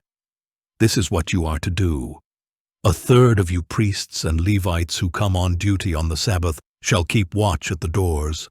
1/3 shall be at the royal palace, and 1/3 at the foundation gate, while all the others are to be in the courtyards of the house of the Lord. No one is to enter the house of the Lord except the priests and those Levites who serve. They may enter because they are consecrated, but all the people are to obey the requirement of the Lord. The Levites must surround the king with weapons in hand, and anyone who enters the temple must be put to death. You must stay close to the king wherever he goes." So the Levites and all Judah did everything that Jehoiada the priest had ordered. Each of them took his men, those coming on duty on the Sabbath and those going off duty, for Jehoiada the priest had not released any of the divisions. Then Jehoiada the priest gave to the commanders of hundreds the spears and the large and small shields of King David that were in the house of God. He stationed all the troops, with their weapons in hand, surrounding the king by the altar and the temple, from the south side to the north side of the temple. Then Jehoiada and his sons brought out the king's son, put the crown on him, presented him with the testimony, and proclaimed him king. They anointed him and shouted, "Long live the king!" When Athaliah heard the noise of the people running and cheering the king, she went out to them in the house of the Lord. And she looked and saw the king standing by his pillar at the entrance. The officers and trumpeters were beside the king, and all the people of the land were rejoicing and blowing trumpets, while the singers with musical instruments were leading the praises. Then Athaliah tore her clothes and screamed, "Treason! Treason!" And Jehoiada the priest sent out the commanders of hundreds in charge of the army, saying, "Bring her out between the ranks, and put to the sword anyone who follows her." For the priest had said, "She must not be put to death in the house of the Lord." So they seized Athaliah as she reached the entrance of the horse gate on the palace grounds, and there they put her to death. Then Jehoiada made a covenant between himself and the king, and the people that they would be the Lord's people. So all the people went to the temple of Baal and tore it down. They smashed the altars and idols to pieces and killed Mattan, the priest of Baal, in front of the altars.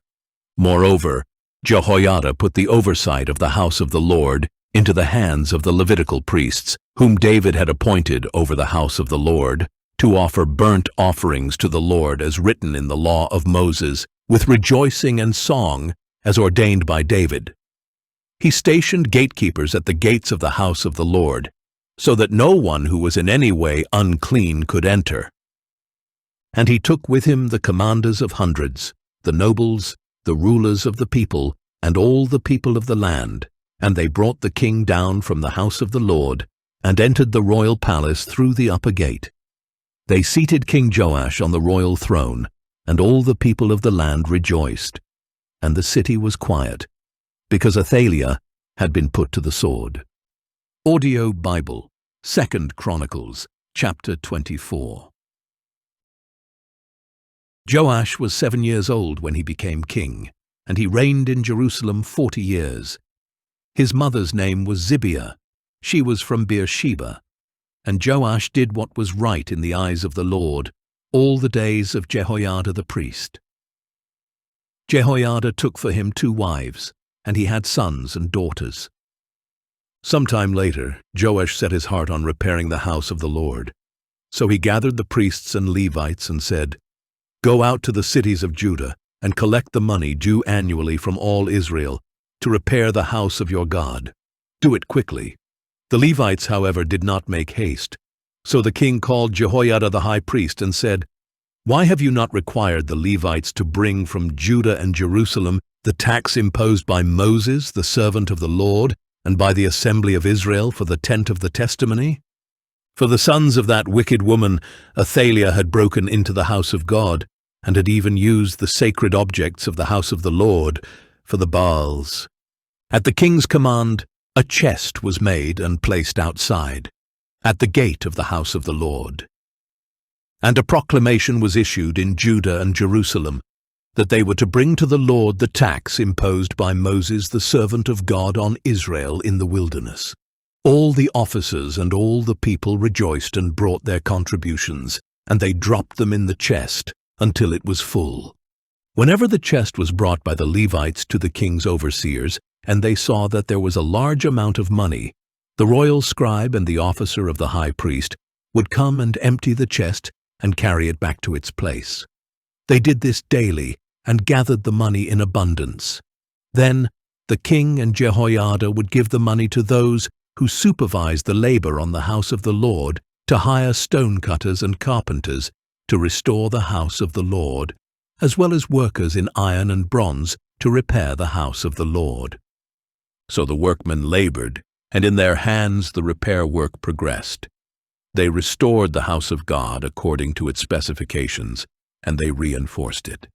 When they were finished, they brought the rest of the money to the king and Jehoiada, and with it were made articles for the house of the Lord, utensils for the service and for the burnt offerings, dishes, and other objects of gold and silver.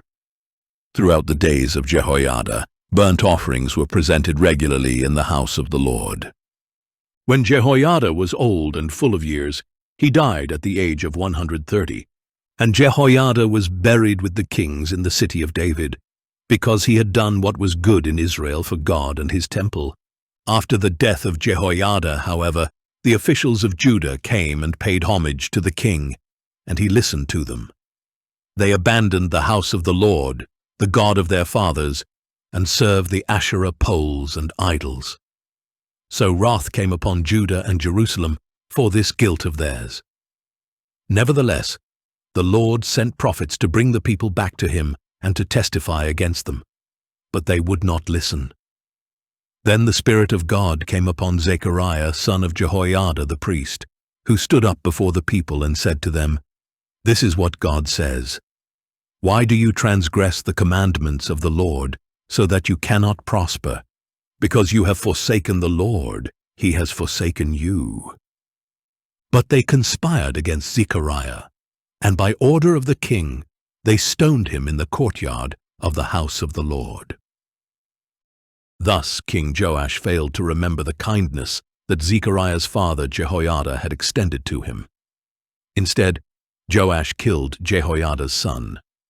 As he lay dying, Zechariah said, "May the Lord see this and call you to account." In the spring, the army of Aram went to war against Joash. They entered Judah and Jerusalem and destroyed all the leaders of the people, and they sent all the plunder to their king in Damascus. Although the Aramean army had come with only a few men, the Lord delivered into their hand a very great army. Because Judah had forsaken the Lord, the God of their fathers, judgment was executed on Joash. And when the Arameans had withdrawn, they left Joash severely wounded. His own servants conspired against him for shedding the blood of the son of Jehoiada the priest, and they killed him on his bed. So he died and was buried in the city of David, but not in the tombs of the kings. Those who conspired against Joash were Zabad son of Shemith, the Ammonitess, and Jehozabad son of Shimrith, the Moabitess. The accounts of the sons of Joash, and the many pronouncements about him, and of the restoration of the house of God, are indeed written in the treatise of the Book of the Kings. and his son Amaziah reigned in his place. Audio Bible, 2 Chronicles chapter 25. Amaziah was 25 years old when he became king, and he reigned in Jerusalem 29 years. His mother's name was Jehoaddin. She was from Jerusalem.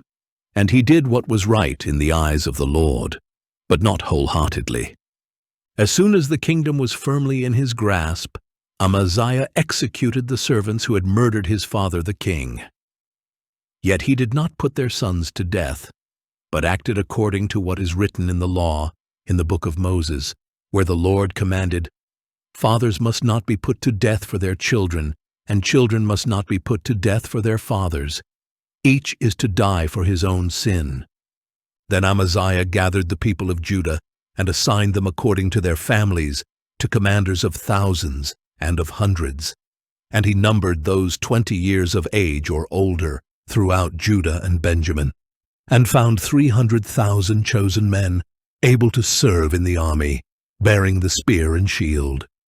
He also hired 100,000 mighty men of valor from Israel for 100 talents of silver. But a man of God came to him and said, "O king, do not let the army of Israel go with you, for the Lord is not with Israel, not with any of the Ephraimites.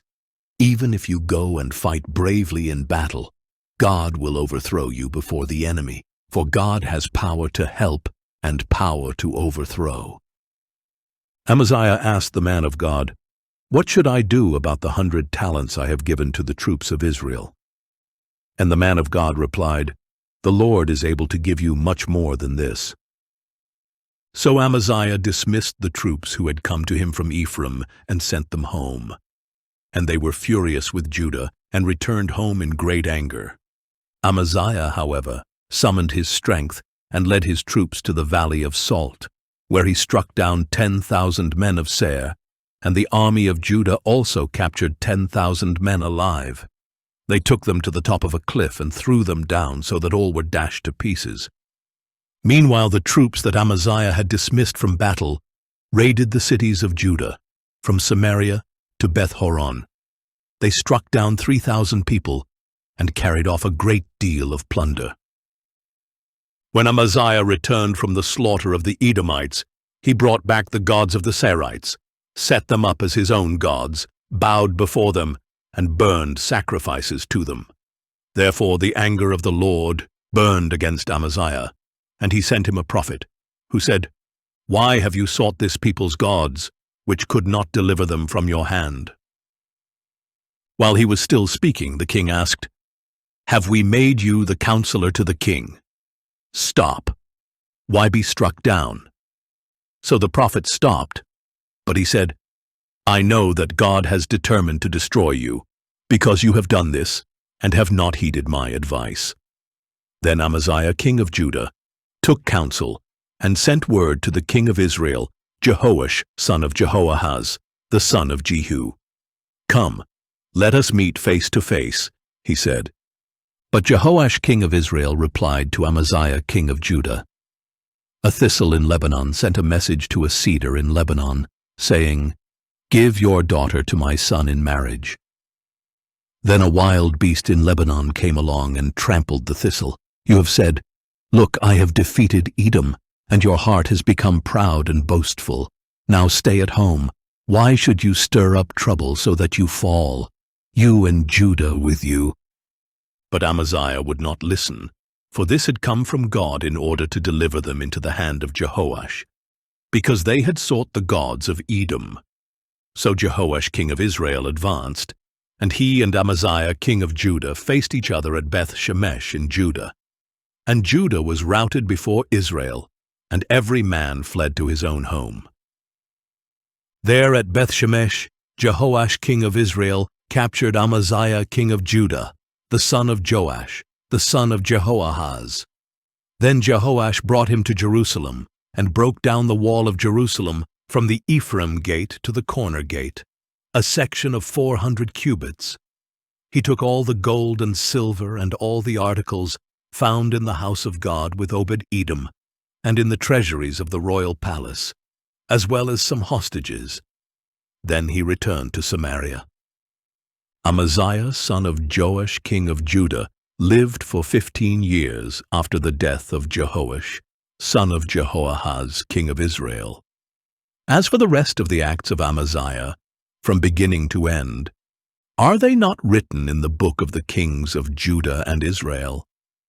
From the time that Amaziah turned from following the Lord, a conspiracy was formed against him in Jerusalem, and he fled to Lachish. But men were sent after him to Lachish, and they killed him there. They carried him back on horses and buried him with his fathers in the city of Judah. Sue Audio Bible, 2 Chronicles, chapter 26. All the people of Judah took Uzziah, who was 16 years old, and made him king in place of his father Amaziah. Uzziah was the one who rebuilt Eloth and restored it to Judah after King Amaziah rested with his fathers. Uzziah was 16 years old when he became king, and he reigned in Jerusalem 52 years. His mother's name was Jecholiah. She was from Jerusalem. And he did what was right in the eyes of the Lord, just as his father Amaziah had done. He sought God throughout the days of Zechariah, who instructed him in the fear of God. And as long as he sought the Lord, God gave him success. Uzziah went out to wage war against the Philistines, and he tore down the walls of Gath, Jabneh, and Ashdod. Then he built cities near Ashdod and among the Philistines. God helped him against the Philistines, against the Arabs living in Gur-baal, and against the Munites. The Ammonites brought tribute to Uzziah, and his fame spread as far as the border of Egypt, for he had become exceedingly powerful. Uzziah built towers in Jerusalem at the corner gate, the valley gate, and the angle in the wall, and he fortified them. Since he had much livestock in the foothills and in the plain, he built towers in the desert and dug many cisterns. And since he was a lover of the soil, he had farmers and vine dressers in the hill country and in the fertile fields. Uzziah had an army ready for battle that went out to war by assigned divisions, as recorded by Jeiel the scribe and Messiah the officer under the direction of Hananiah, one of the royal officers. The total number of family leaders of the mighty men of valor was 2,600. Under their authority was an army of 307,500 trained for war, a powerful force to support the king against his enemies. Uzziah supplied the entire army with shields, spears, helmets, armor, bows, and slingstones, and in Jerusalem he made skillfully designed devices to shoot arrows and catapult large stones from the towers and corners. So his fame spread far and wide, for he was helped tremendously until he became powerful. But when Uzziah became powerful, his arrogance led to his own destruction. He was unfaithful to the Lord his God, for he entered the temple of the Lord to burn incense on the altar of incense. Then Azariah the priest, along with 80 brave priests of the Lord, went in after him. They took their stand against King Uzziah and said, "Uzziah, you have no right to offer incense to the Lord. Only the priests, the descendants of Aaron, are consecrated to burn incense. Leave the sanctuary, for you have acted unfaithfully. You will not receive honor from the Lord God." Uzziah, with a censer in his hand to offer incense, was enraged. But while he raged against the priests in their presence in the house of the Lord before the altar of incense, leprosy broke out on his forehead. When Azariah the chief priest and all the priests turned to him and saw his leprous forehead, they rushed him out. Indeed, he himself hurried to get out, because the Lord had afflicted him. So King Uzziah was a leper until the day of his death. He lived in isolation, leprous and cut off from the house of the Lord, while his son Jotham had charge of the royal palace and governed the people of the land. As for the rest of the acts of Uzziah, from beginning to end, they are recorded by the prophet Isaiah, son of Amoz. And Uzziah rested with his fathers, and was buried near them in a field of burial that belonged to the kings, for the people said, "He was a leper." and his son Jotham reigned in his place. Audio Bible, 2 Chronicles, chapter 27. Jotham was 25 years old when he became king, and he reigned in Jerusalem 16 years. His mother's name was Jerusha, daughter of Zadok. And he did what was right in the eyes of the Lord, just as his father Uzziah had done. In addition, he did not enter the temple of the Lord, but the people still behaved corruptly. Jotham rebuilt the upper gate of the house of the Lord, and he worked extensively on the wall at the hill of Ophel. He also built cities in the hill country of Judah, and fortresses and towers in the forests. Jotham waged war against the king of the Ammonites and defeated them, and that year they gave him 100 talents of silver, 10,000 cors of wheat, and 10,000 cors of barley. They paid him the same in the second and third years. So Jotham grew powerful, because he ordered his ways before the Lord his God. As for the rest of the acts of Jotham, along with all his wars and his ways, they are indeed written in the book of the kings of Israel and Judah. He was 25 years old when he became king, and he reigned in Jerusalem 16 years. And Jotham rested with his fathers, and was buried in the city of David, and his son Ahaz reigned in his place. Audio Bible, 2 Chronicles, chapter 28. Ahaz was 20 years old when he became king, and he reigned in Jerusalem 16 years. And unlike David his father, he did not do what was right in the eyes of the Lord. Instead, he walked in the ways of the kings of Israel, and even made cast images of the Baals. Moreover, Ahaz burned incense in the valley of Ben-Hinnom, and sacrificed his sons in the fire, according to the abominations of the nations that the Lord had driven out before the Israelites. And he sacrificed and burned incense on the high places, on the hills, and under every green tree. So the Lord, his God, delivered Ahaz into the hand of the king of Aram, who attacked him and took many captives to Damascus. Ahaz was also delivered into the hand of the king of Israel, who struck him with great force. For in one day Pekah son of Remaliah killed 120,000 valiant men in Judah. This happened because they had forsaken the Lord, the God of their fathers. Zikri, a mighty man of Ephraim, killed Messiah the son of the king, Azrikam the governor of the palace, and Elkanah the second to the king. Then the Israelites took 200,000 captives from their kinsmen, women, sons, and daughters. They also carried off a great deal of plunder and brought it to Samaria. But a prophet of the Lord named Oded was there, and he went out to meet the army that returned to Samaria. "Look," he said to them, "because of his wrath against Judah, the Lord, the God of your fathers, has delivered them into your hand. But you have slaughtered them in a rage that reaches up to heaven, and now you intend to reduce to slavery the men and women of Judah and Jerusalem. But are you not also guilty before the Lord your God? Now therefore listen to me and return the captives you took from your kinsmen, for the fierce anger of the Lord is upon you." Then some of the leaders of the Ephraimites, Azariah son of Jehohanan, Berechiah son of Meshillemoth, Jehizkiah son of Shallum, and Amasa son of Hadlai, stood in opposition to those arriving from the war. "You must not bring the captives here," they said, "for you are proposing to bring guilt upon us from the Lord, and to add to our sins and our guilt, for our guilt is great, and fierce anger is upon Israel." So the armed men left the captives and the plunder before the leaders and all the assembly. Then the men who were designated by name arose, took charge of the captives, and provided from the plunder clothing for the naked. They clothed them, gave them sandals and food and drink, anointed their wounds, and put all the feeble on donkeys. So they brought them to Jericho, the city of palms, to their brothers. Then they returned to Samaria. At that time, King Ahaz sent for help from the king of Assyria.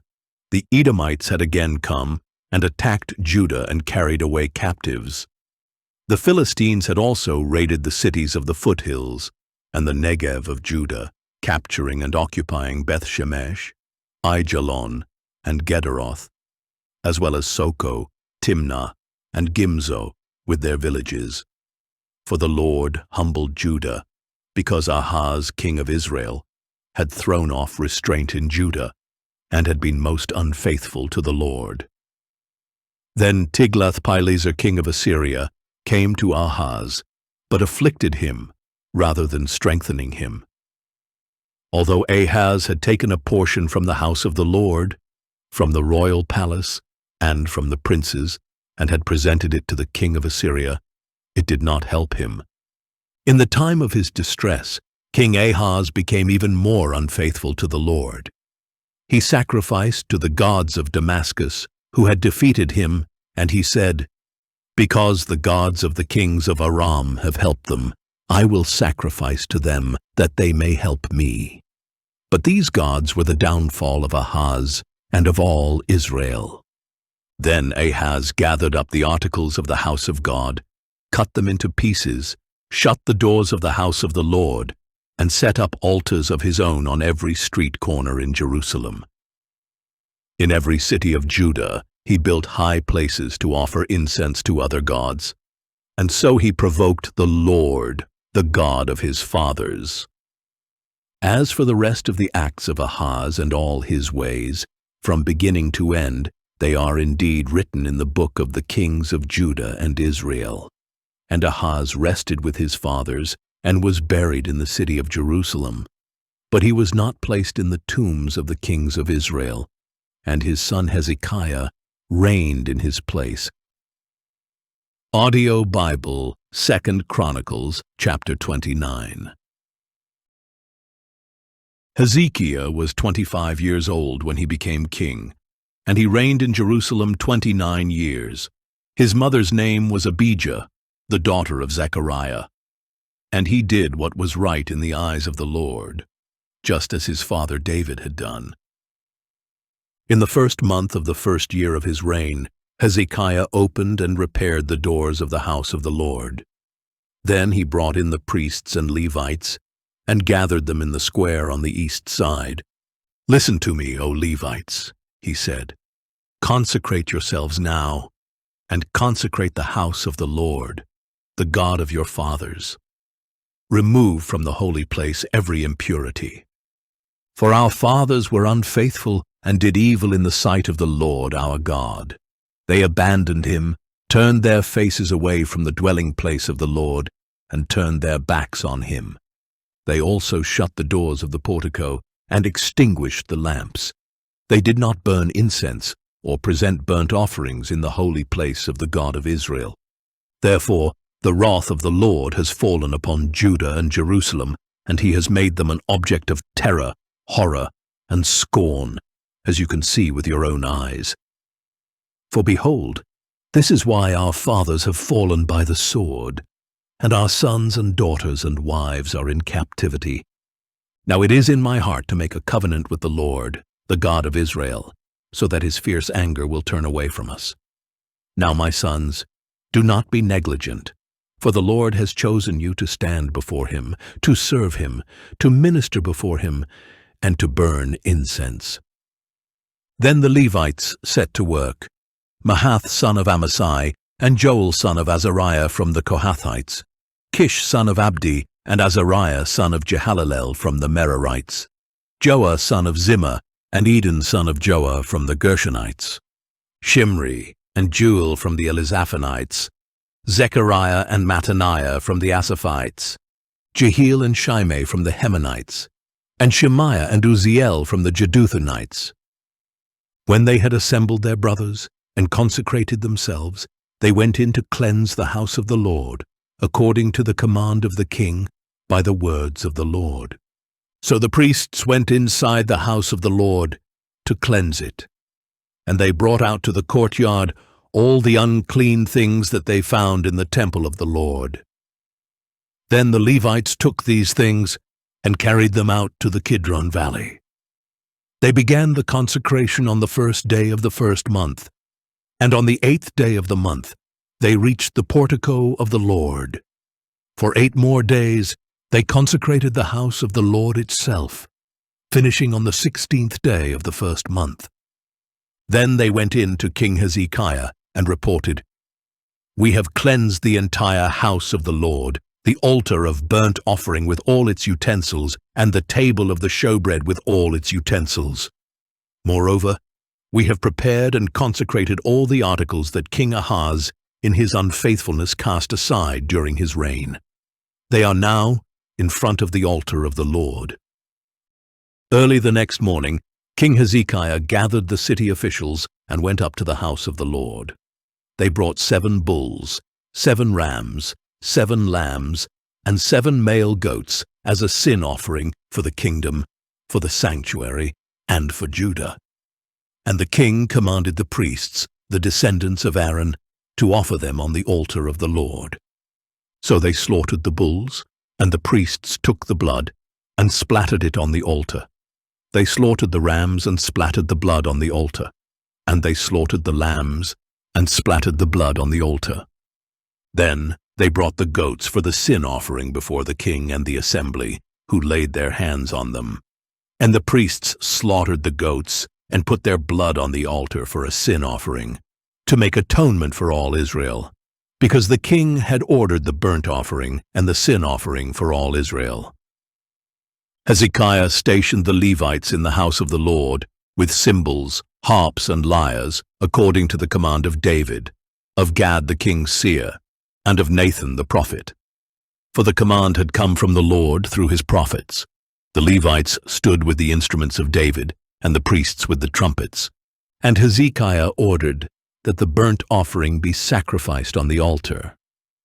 When the burnt offering began, the song of the Lord and the trumpets began as well, accompanied by the instruments of David king of Israel. The whole assembly was worshipping, the singers were singing, and the trumpeters were playing. All this continued until the burnt offering was completed. When the offerings were completed, the king and all those present with him bowed down and worshipped. Then King Hezekiah and his officials ordered the Levites to sing praises to the Lord in the words of David and of Asaph the seer. So they sang praises with gladness, and bowed down and worshipped. Then Hezekiah said, "Now that you have consecrated yourselves to the Lord, come near and bring sacrifices and thank offerings to the house of the Lord." So the assembly brought sacrifices and thank offerings, and all whose hearts were willing brought burnt offerings. The number of burnt offerings the assembly brought was 70 bulls, 100 rams, and 200 lambs. All these were for a burnt offering to the Lord. And the consecrated offerings were 600 bulls and 3,000 sheep. However, since there were not enough priests to skin all the burnt offerings, their Levite brothers helped them until the work was finished, and until the priests had consecrated themselves. For the Levites had been more diligent in consecrating themselves than the priests had been. Furthermore, the burnt offerings were abundant, along with the fat of the peace offerings, and the drink offerings for the burnt offerings. So the service of the house of the Lord was established. Then Hezekiah and all the people rejoiced at what God had prepared for the people, because everything had been accomplished so quickly. Audio Bible, 2 Chronicles, chapter 30.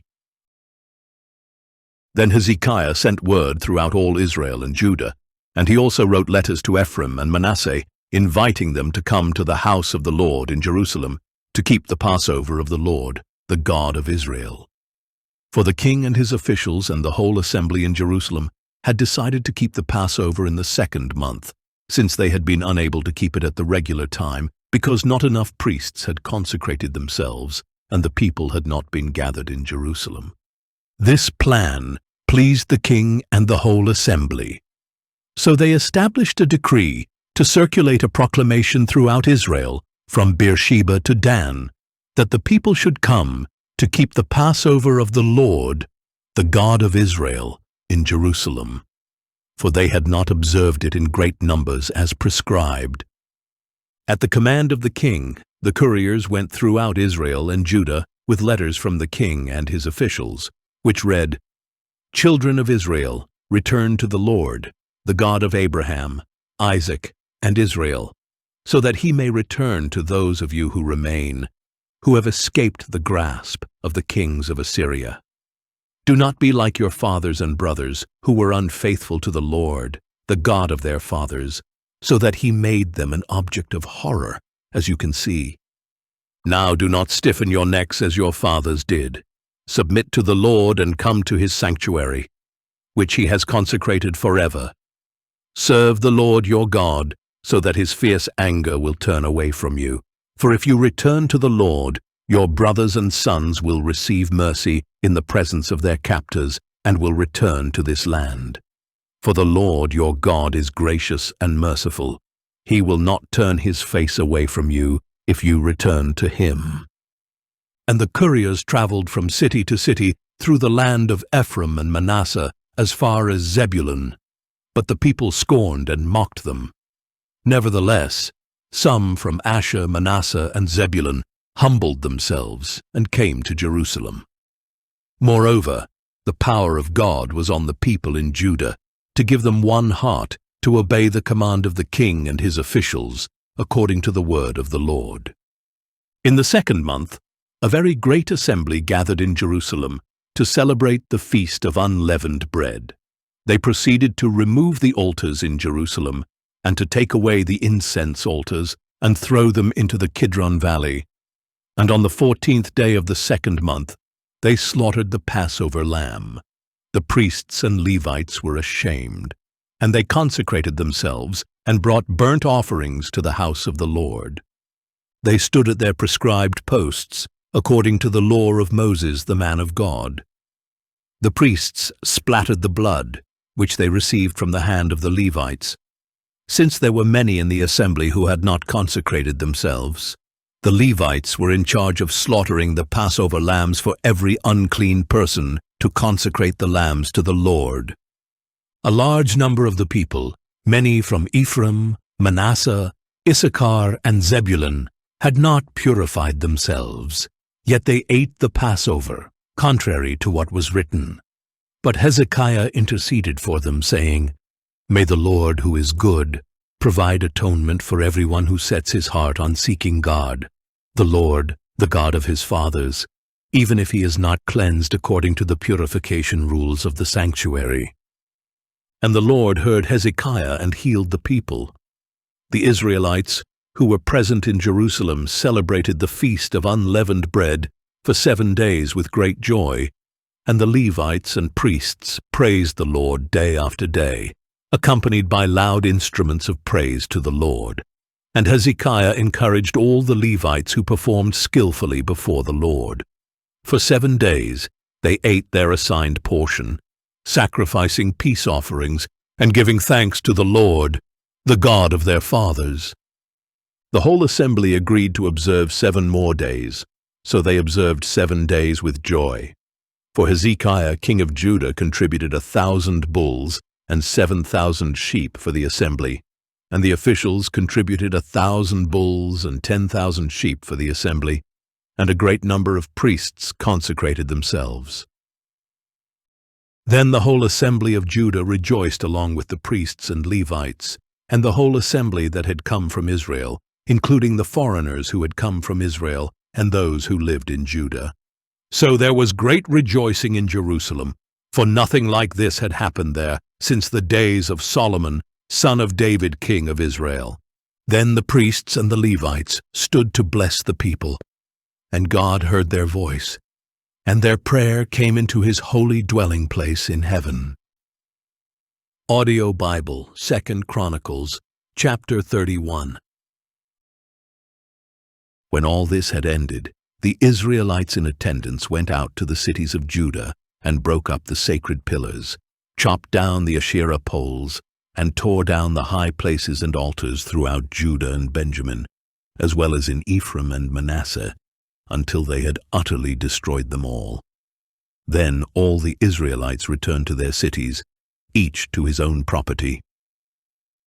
Hezekiah re-established the divisions of the priests and Levites, each of them according to their duties as priests or Levites, for the burnt offerings and peace offerings, for ministry, for giving thanks, and for singing praises at the gates of the Lord's dwelling.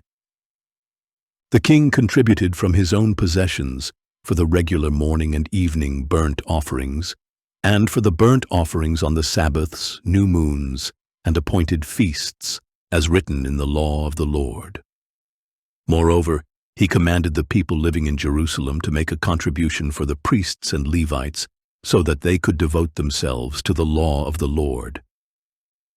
As soon as the order went out, the Israelites generously provided the first fruits of the grain, new wine, oil, and honey, and of all the produce of the field, and they brought in an abundance, a tithe of everything. And the Israelites and Judahites who lived in the cities of Judah also brought a tithe of their herds and flocks, and a tithe of the holy things consecrated to the Lord their God, and they laid them in large heaps. In the 3rd month they began building up the heaps, and they finished in the 7th month. When Hezekiah and his officials came and viewed the heaps, they blessed the Lord and his people Israel. Then Hezekiah questioned the priests and Levites about the heaps, and Azariah, the chief priest of the household of Zadok, answered him, "Since the people began to bring their contributions into the house of the Lord, we have had enough to eat, and there is plenty left over, because the Lord has blessed his people. This great abundance is what is left over." Then Hezekiah commanded them to prepare storerooms in the house of the Lord, and they did so. And they faithfully brought in the contributions, tithes, and dedicated gifts. Conaniah the Levite was the officer in charge of them, and his brother Shimei was second. Jehiel, Azaziah, Nahath, Asahel, Jeremoth, Jozabad, Eliel, Ismachiah, Mahath, and Benaiah were overseers under the authority of Conaniah and his brother Shimei, by appointment of King Hezekiah, and of Azariah the chief official of the house of God. Korah, son of Imnah the Levite, the keeper of the east gate, was in charge of the free will offerings given to God, distributing the contributions to the Lord and the consecrated gifts. Under his authority, Eden, Miniamin, Jeshua, Shemaiah, Amariah, and Shechaniah faithfully distributed portions to their fellow priests in their cities, according to their divisions, old and young alike.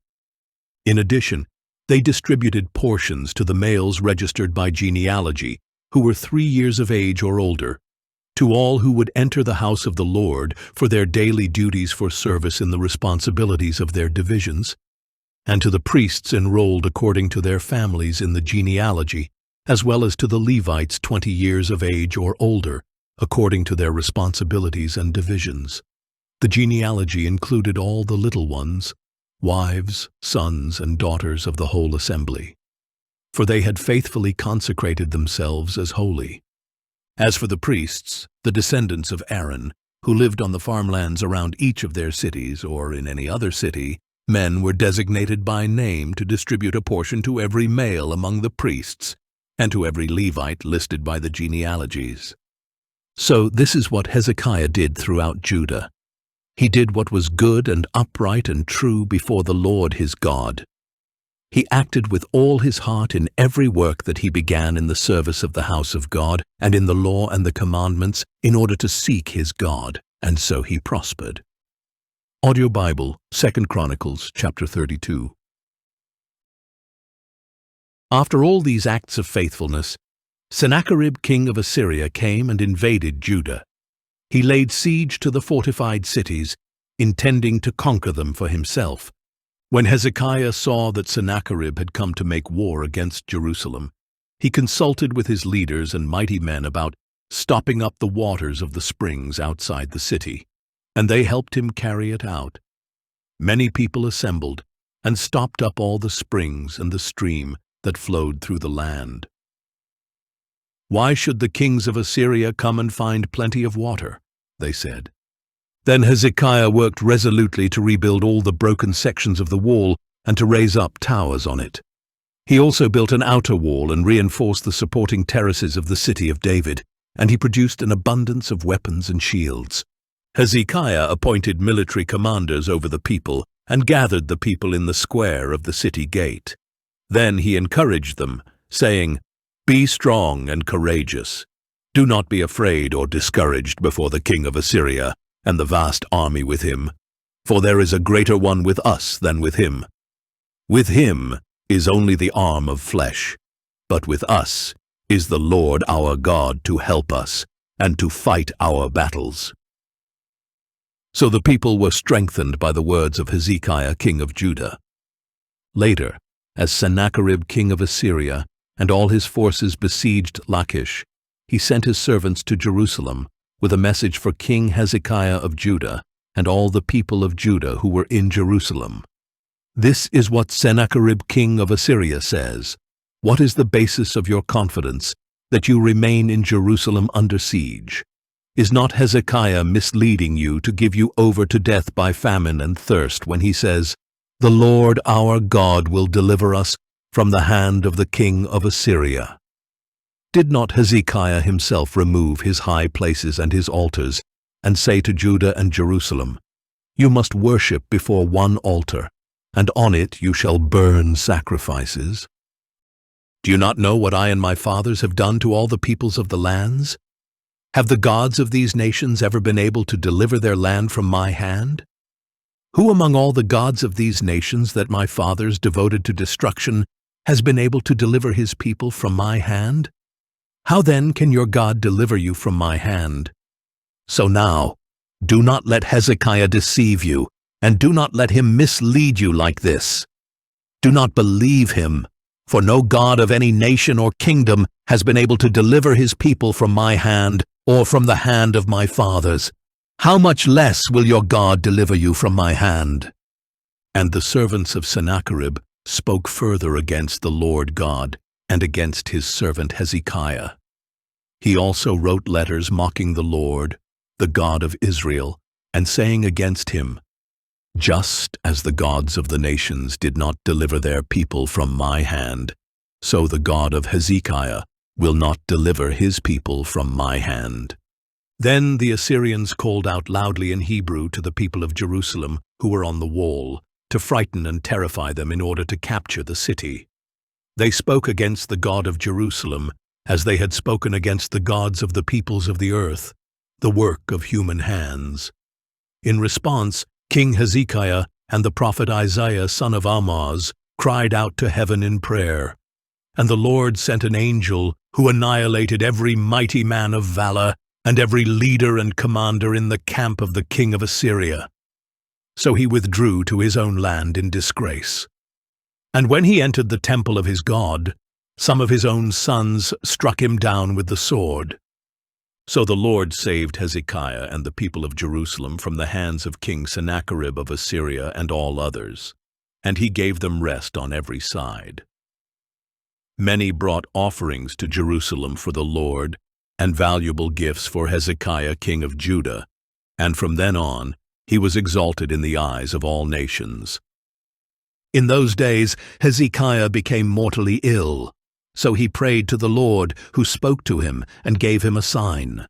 But because his heart was proud, Hezekiah did not repay the favor shown to him. Therefore wrath came upon him and upon Judah and Jerusalem. Then Hezekiah humbled the pride of his heart, he and the people of Jerusalem, so that the wrath of the Lord did not come upon them during the days of Hezekiah. Hezekiah had very great riches and honor, and he made treasuries for his silver, gold, precious stones, spices, shields, and all kinds of valuable articles. He also made storehouses for the harvest of grain and new wine and oil, stalls for all kinds of livestock, and pens for the flocks. He made cities for himself, and he acquired herds of sheep and cattle in abundance, for God gave him very great wealth. It was Hezekiah who blocked the upper outlet of the spring of Gihon and channeled it down to the west side of the city of David. And Hezekiah prospered in all that he did. And so when ambassadors of the rulers of Babylon were sent to him to inquire about the wonder that had happened in the land, God left him alone to test him. that he might know all that was in Hezekiah's heart. As for the rest of the acts of Hezekiah and his deeds of loving devotion, they are indeed written in the vision of the prophet Isaiah son of Amoz in the book of the kings of Judah and Israel. And Hezekiah rested with his fathers and was buried in the upper tombs of David's descendants. All Judah and the people of Jerusalem paid him honor at his death, and his son Manasseh reigned in his place. Audio Bible, 2 Chronicles, chapter 33. Manasseh was 12 years old when he became king, and he reigned in Jerusalem 55 years, and he did evil in the sight of the Lord by following the abominations of the nations that the Lord had driven out before the Israelites. For he rebuilt the high places that his father Hezekiah had torn down, and he raised up altars for the Baals, and made Asherah poles. And he worshipped and served all the host of heaven. Manasseh also built altars in the house of the Lord, of which the Lord had said, "My name will remain in Jerusalem forever." In both courtyards of the house of the Lord, he built altars to all the host of heaven. He sacrificed his sons in the fire in the valley of Ben Hinnom. He practiced sorcery, divination, and witchcraft, and consulted mediums and spiritists. He did great evil in the sight of the Lord, provoking him to anger.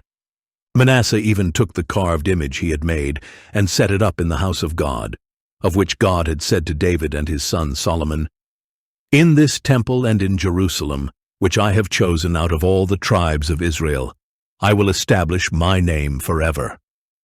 I will never again cause the feet of the Israelites to leave the land that I assigned to your fathers, if only they are careful to do all that I have commanded them through Moses, all the laws, statutes, and judgments."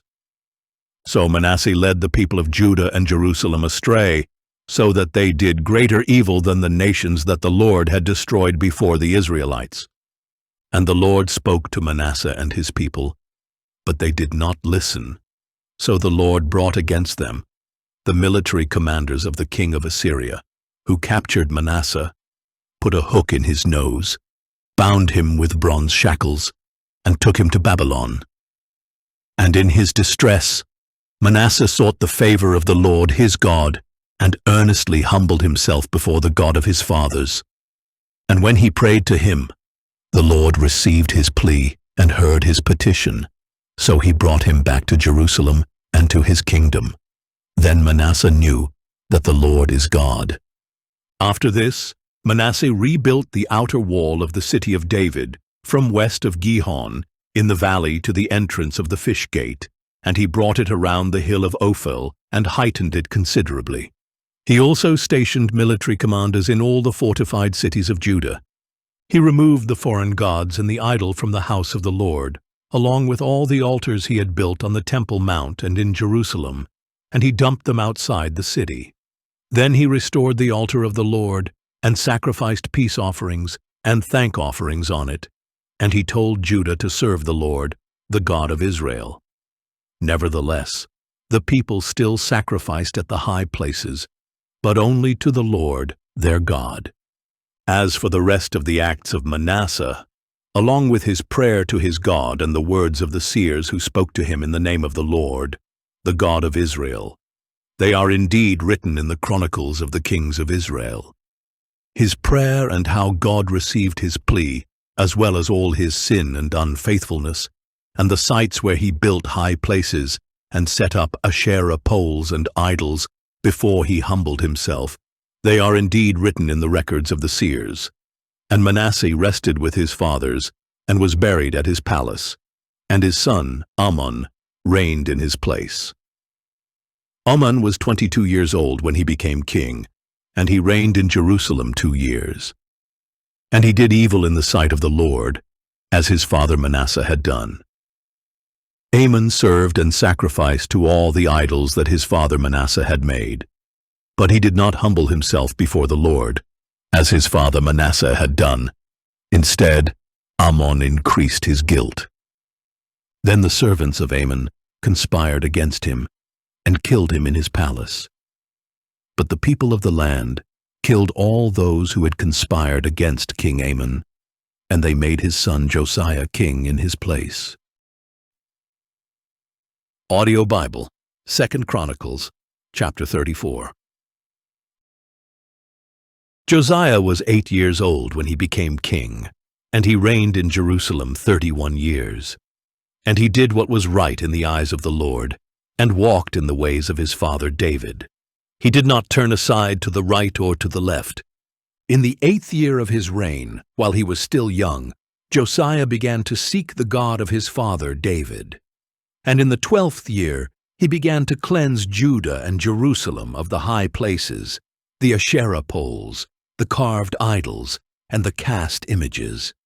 Then in his presence, the altars of the Baals were torn down, and he cut to pieces the incense altars that were above them. He shattered the Asherah poles, the carved idols, and the cast images, crushed them to dust, and scattered them over the graves of those who had sacrificed to them. Then he burned the bones of the priests on their altars. So he cleansed Judah and Jerusalem. Josiah did the same in the cities of Manasseh, Ephraim, and Simeon, as far as Naphtali, and in the ruins around them. He tore down the altars and Asherah poles, crushed the idols to powder, and cut to pieces all the incense altars throughout the land of Israel. Then he returned to Jerusalem. Now in the 18th year of his reign, in order to cleanse the land and the temple, Josiah sent Shaphan, son of Azaliah, Maaseiah, the governor of the city, and Joah, son of Joahaz, the recorder, to repair the house of the Lord his God. So they went to Hilkiah the high priest, and gave him the money that had been brought into the house of God, which the Levites who guarded the doors had collected from the people of Manasseh and Ephraim, from all the remnant of Israel, from all Judah and Benjamin, and from the people of Jerusalem. They put it into the hands of those supervising the work in the house of the Lord, who in turn gave it to the workmen restoring and repairing the house of the Lord. They also gave money to the carpenters and builders to buy dressed stone, as well as timbers for couplings and beams for the buildings that the kings of Judah had allowed to deteriorate. And the men did the work faithfully. The Levites overseeing them were Jahath and Obadiah, descendants of Merari, and Zechariah and Meshullam, descendants of Kohath. Other Levites, all skilled with musical instruments, were over the laborers and supervised all who did the work, task by task. Some of the Levites were secretaries, officers, and gatekeepers. While they were bringing out the money that had been taken into the house of the Lord, Hilkiah the priest found the book of the law of the Lord given by Moses. And Hilkiah said to Shaphan the scribe, "I have found the book of the law in the house of the Lord." And he gave it to Shaphan. Then Shaphan brought the book to the king and reported, "Your servants are doing all that has been placed in their hands. They have paid out the money that was found in the house of the Lord, and have put it into the hands of the supervisors and workers." Moreover, Shaphan the scribe told the king, "Hilkiah the priest has given me a book." And Shaphan read it in the presence of the king. When the king heard the words of the law, he tore his clothes and commanded Hilkiah, Ahikam son of Shaphan, Abdon son of Micah, Shaphan the scribe, and Asaiah the servant of the king, "Go and inquire of the Lord for me, and for those remaining in Israel and Judah concerning the words in the book that has been found. For great is the wrath of the Lord that has been poured out on us, because our fathers have not kept the word of the Lord by doing all that is written in this book." So Hilkiah and those the king had designated went and spoke to Huldah the prophetess, the wife of Shallum son of Tokath, the son of Hasrah, the keeper of the wardrobe. She lived in Jerusalem, in the 2nd district. And Huldah said to them, "This is what the Lord, the God of Israel, says. Tell the man who sent you that this is what the Lord says.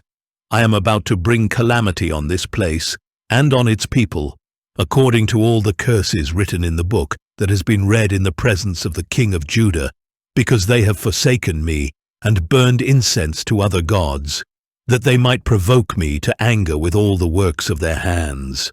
My wrath will be poured out upon this place and will not be quenched. But as for the king of Judah, who sent you to inquire of the Lord, tell him that this is what the Lord, the God of Israel, says. As for the words that you heard, because your heart was tender, and you humbled yourself before God, when you heard his words against this place and against its people, and because you have humbled yourself before me, and have torn your clothes and wept before me, I have heard you, declares the Lord. Now I will indeed gather you to your fathers, and you will be gathered to your grave in peace. Your eyes will not see all the calamity that I will bring on this place and on its people. So they brought her answer back to the king.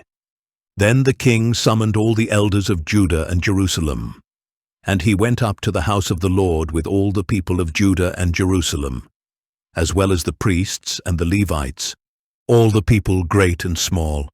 And in their hearing he read all the words of the book of the covenant that had been found in the house of the Lord. So the king stood by the pillar, and made a covenant before the Lord to follow the Lord, and to keep his commandments, decrees, and statutes with all his heart and all his soul, and to carry out the words of the covenant that were written in this book. Then he had everyone in Jerusalem and Benjamin take a stand in agreement to it. So all the people of Jerusalem carried out the covenant of God, the God of their fathers. And Josiah removed all the abominations from all the lands belonging to the Israelites, and he required everyone in Israel to serve the Lord their God.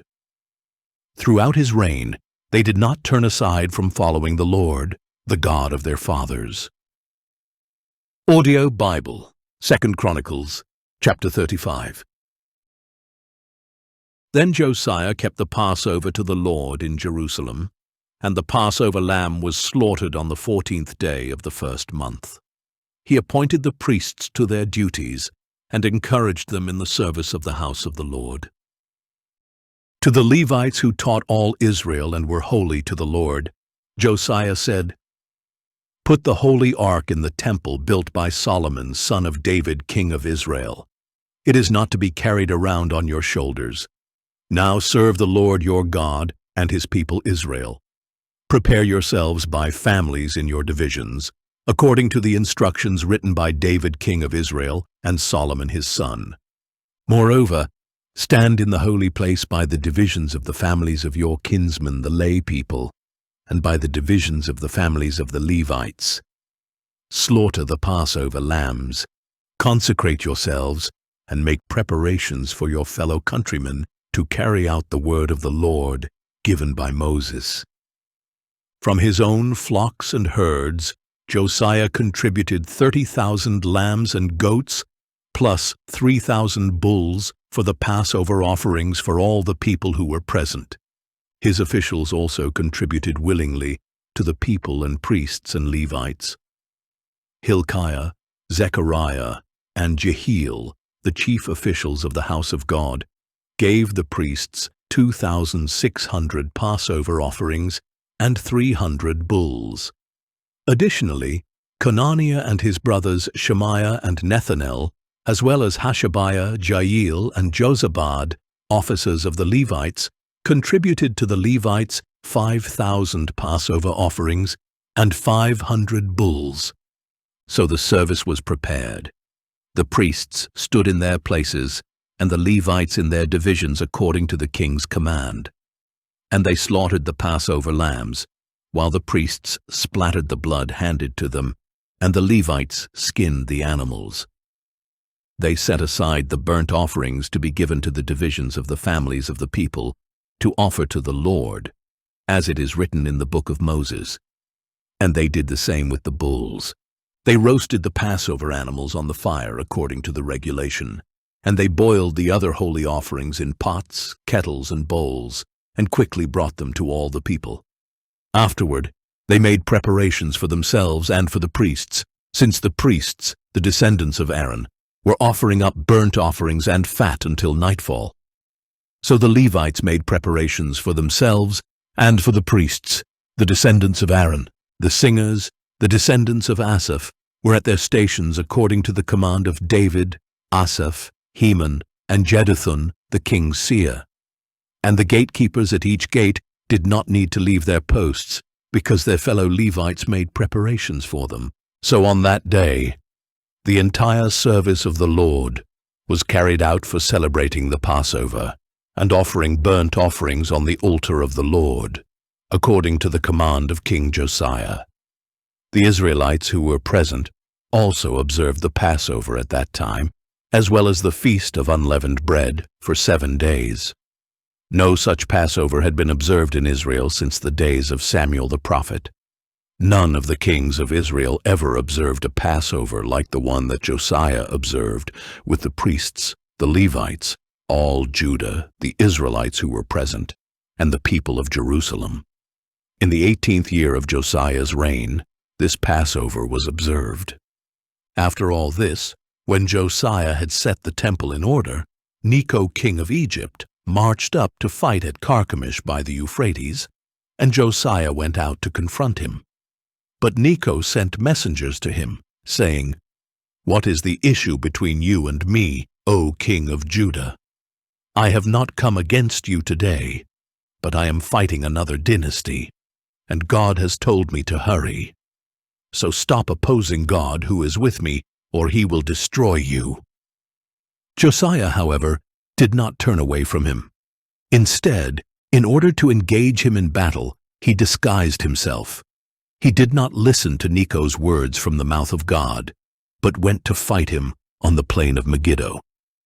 There the archers shot King Josiah, who said to his servants, "Take me away, for I am badly wounded." So his servants took him out of his chariot, put him in his second chariot, and brought him to Jerusalem, where he died. And Josiah was buried in the tomb of his fathers, and all Judah and Jerusalem mourned for him. Then Jeremiah lamented over Josiah, and to this day all the male and female singers recite laments over Josiah.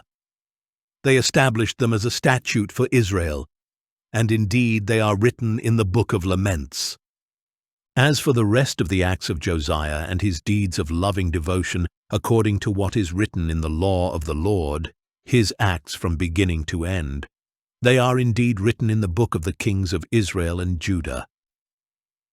Audio Bible, 2 Chronicles, chapter 36.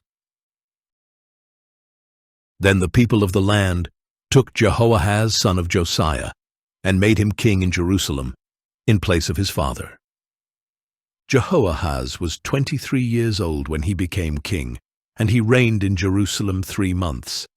And the king of Egypt dethroned him in Jerusalem, and imposed on Judah a levy of 100 talents of silver and a talent of gold. Then Necho, king of Egypt, made Eliakim, brother of Jehoahaz, king over Judah and Jerusalem, and he changed Eliakim's name to Jehoiakim. But Necho took Eliakim's brother Jehoahaz and carried him off to Egypt. Jehoiakim was 25 years old when he became king, and he reigned in Jerusalem 11 years, and he did evil in the sight of the Lord his God.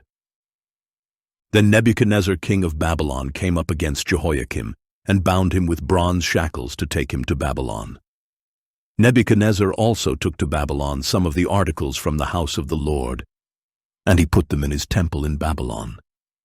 As for the rest of the acts of Jehoiakim, the abominations he committed, and all that was found against him, they are indeed written in the book of the kings of Israel and Judah, and his son Jehoiakim reigned in his place. Jehoiakim was 18 years old when he became king, and he reigned in Jerusalem 3 months and 10 days. And he did evil in the sight of the Lord. In the spring, King Nebuchadnezzar summoned Jehoiakim and brought him to Babylon, along with the articles of value from the house of the Lord. And he made Jehoiakim's relative Zedekiah king over Judah and Jerusalem. Zedekiah was 21 years old when he became king, and he reigned in Jerusalem 11 years. And he did evil in the sight of the Lord his God, and did not humble himself before Jeremiah the prophet, who spoke for the Lord. He also rebelled against King Nebuchadnezzar, who had made him swear by God. But Zedekiah stiffened his neck and hardened his heart against turning to the Lord, the God of Israel. Furthermore, all the leaders of the priests and the people multiplied their unfaithful deeds, following all the abominations of the nations, and they defiled the house of the Lord, which he had consecrated in Jerusalem. Again and again, the Lord, the God of their fathers, sent word to his people through his messengers, because he had compassion on them and on his dwelling place. But they mocked the messengers of God, despising his words and scoffing at his prophets, until the wrath of the Lord against his people was stirred up beyond remedy. So he brought up against them the king of the Chaldeans, who put their young men to the sword in the sanctuary, sparing neither young men nor young women, neither elderly nor infirm. God gave them all into the hand of Nebuchadnezzar, who carried off everything to Babylon, all the articles of the house of God, both large and small, and the treasures of the house of the Lord and of the king and his officials. Then the Chaldeans set fire to the house of God and broke down the wall of Jerusalem. They burned down all the palaces and destroyed every article of value. Those who escaped the sword were carried by Nebuchadnezzar into exile in Babylon, and they became servants to him and his sons until the kingdom of Persia came to power. So the land enjoyed its Sabbath rest all the days of the desolation, until 70 years were completed, in fulfillment of the word of the Lord, spoken through Jeremiah. In the first year of Cyrus king of Persia, to fulfill the word of the Lord spoken through Jeremiah, the Lord stirred the spirit of Cyrus king of Persia to send a proclamation throughout his kingdom and to put it in writing as follows. This is what Cyrus king of Persia says. The Lord, the God of heaven, who has given me all the kingdoms of the earth, has appointed me to build a house for him at Jerusalem in Judah. Whoever among you belongs to his people, may the Lord his God be with him, and may he go up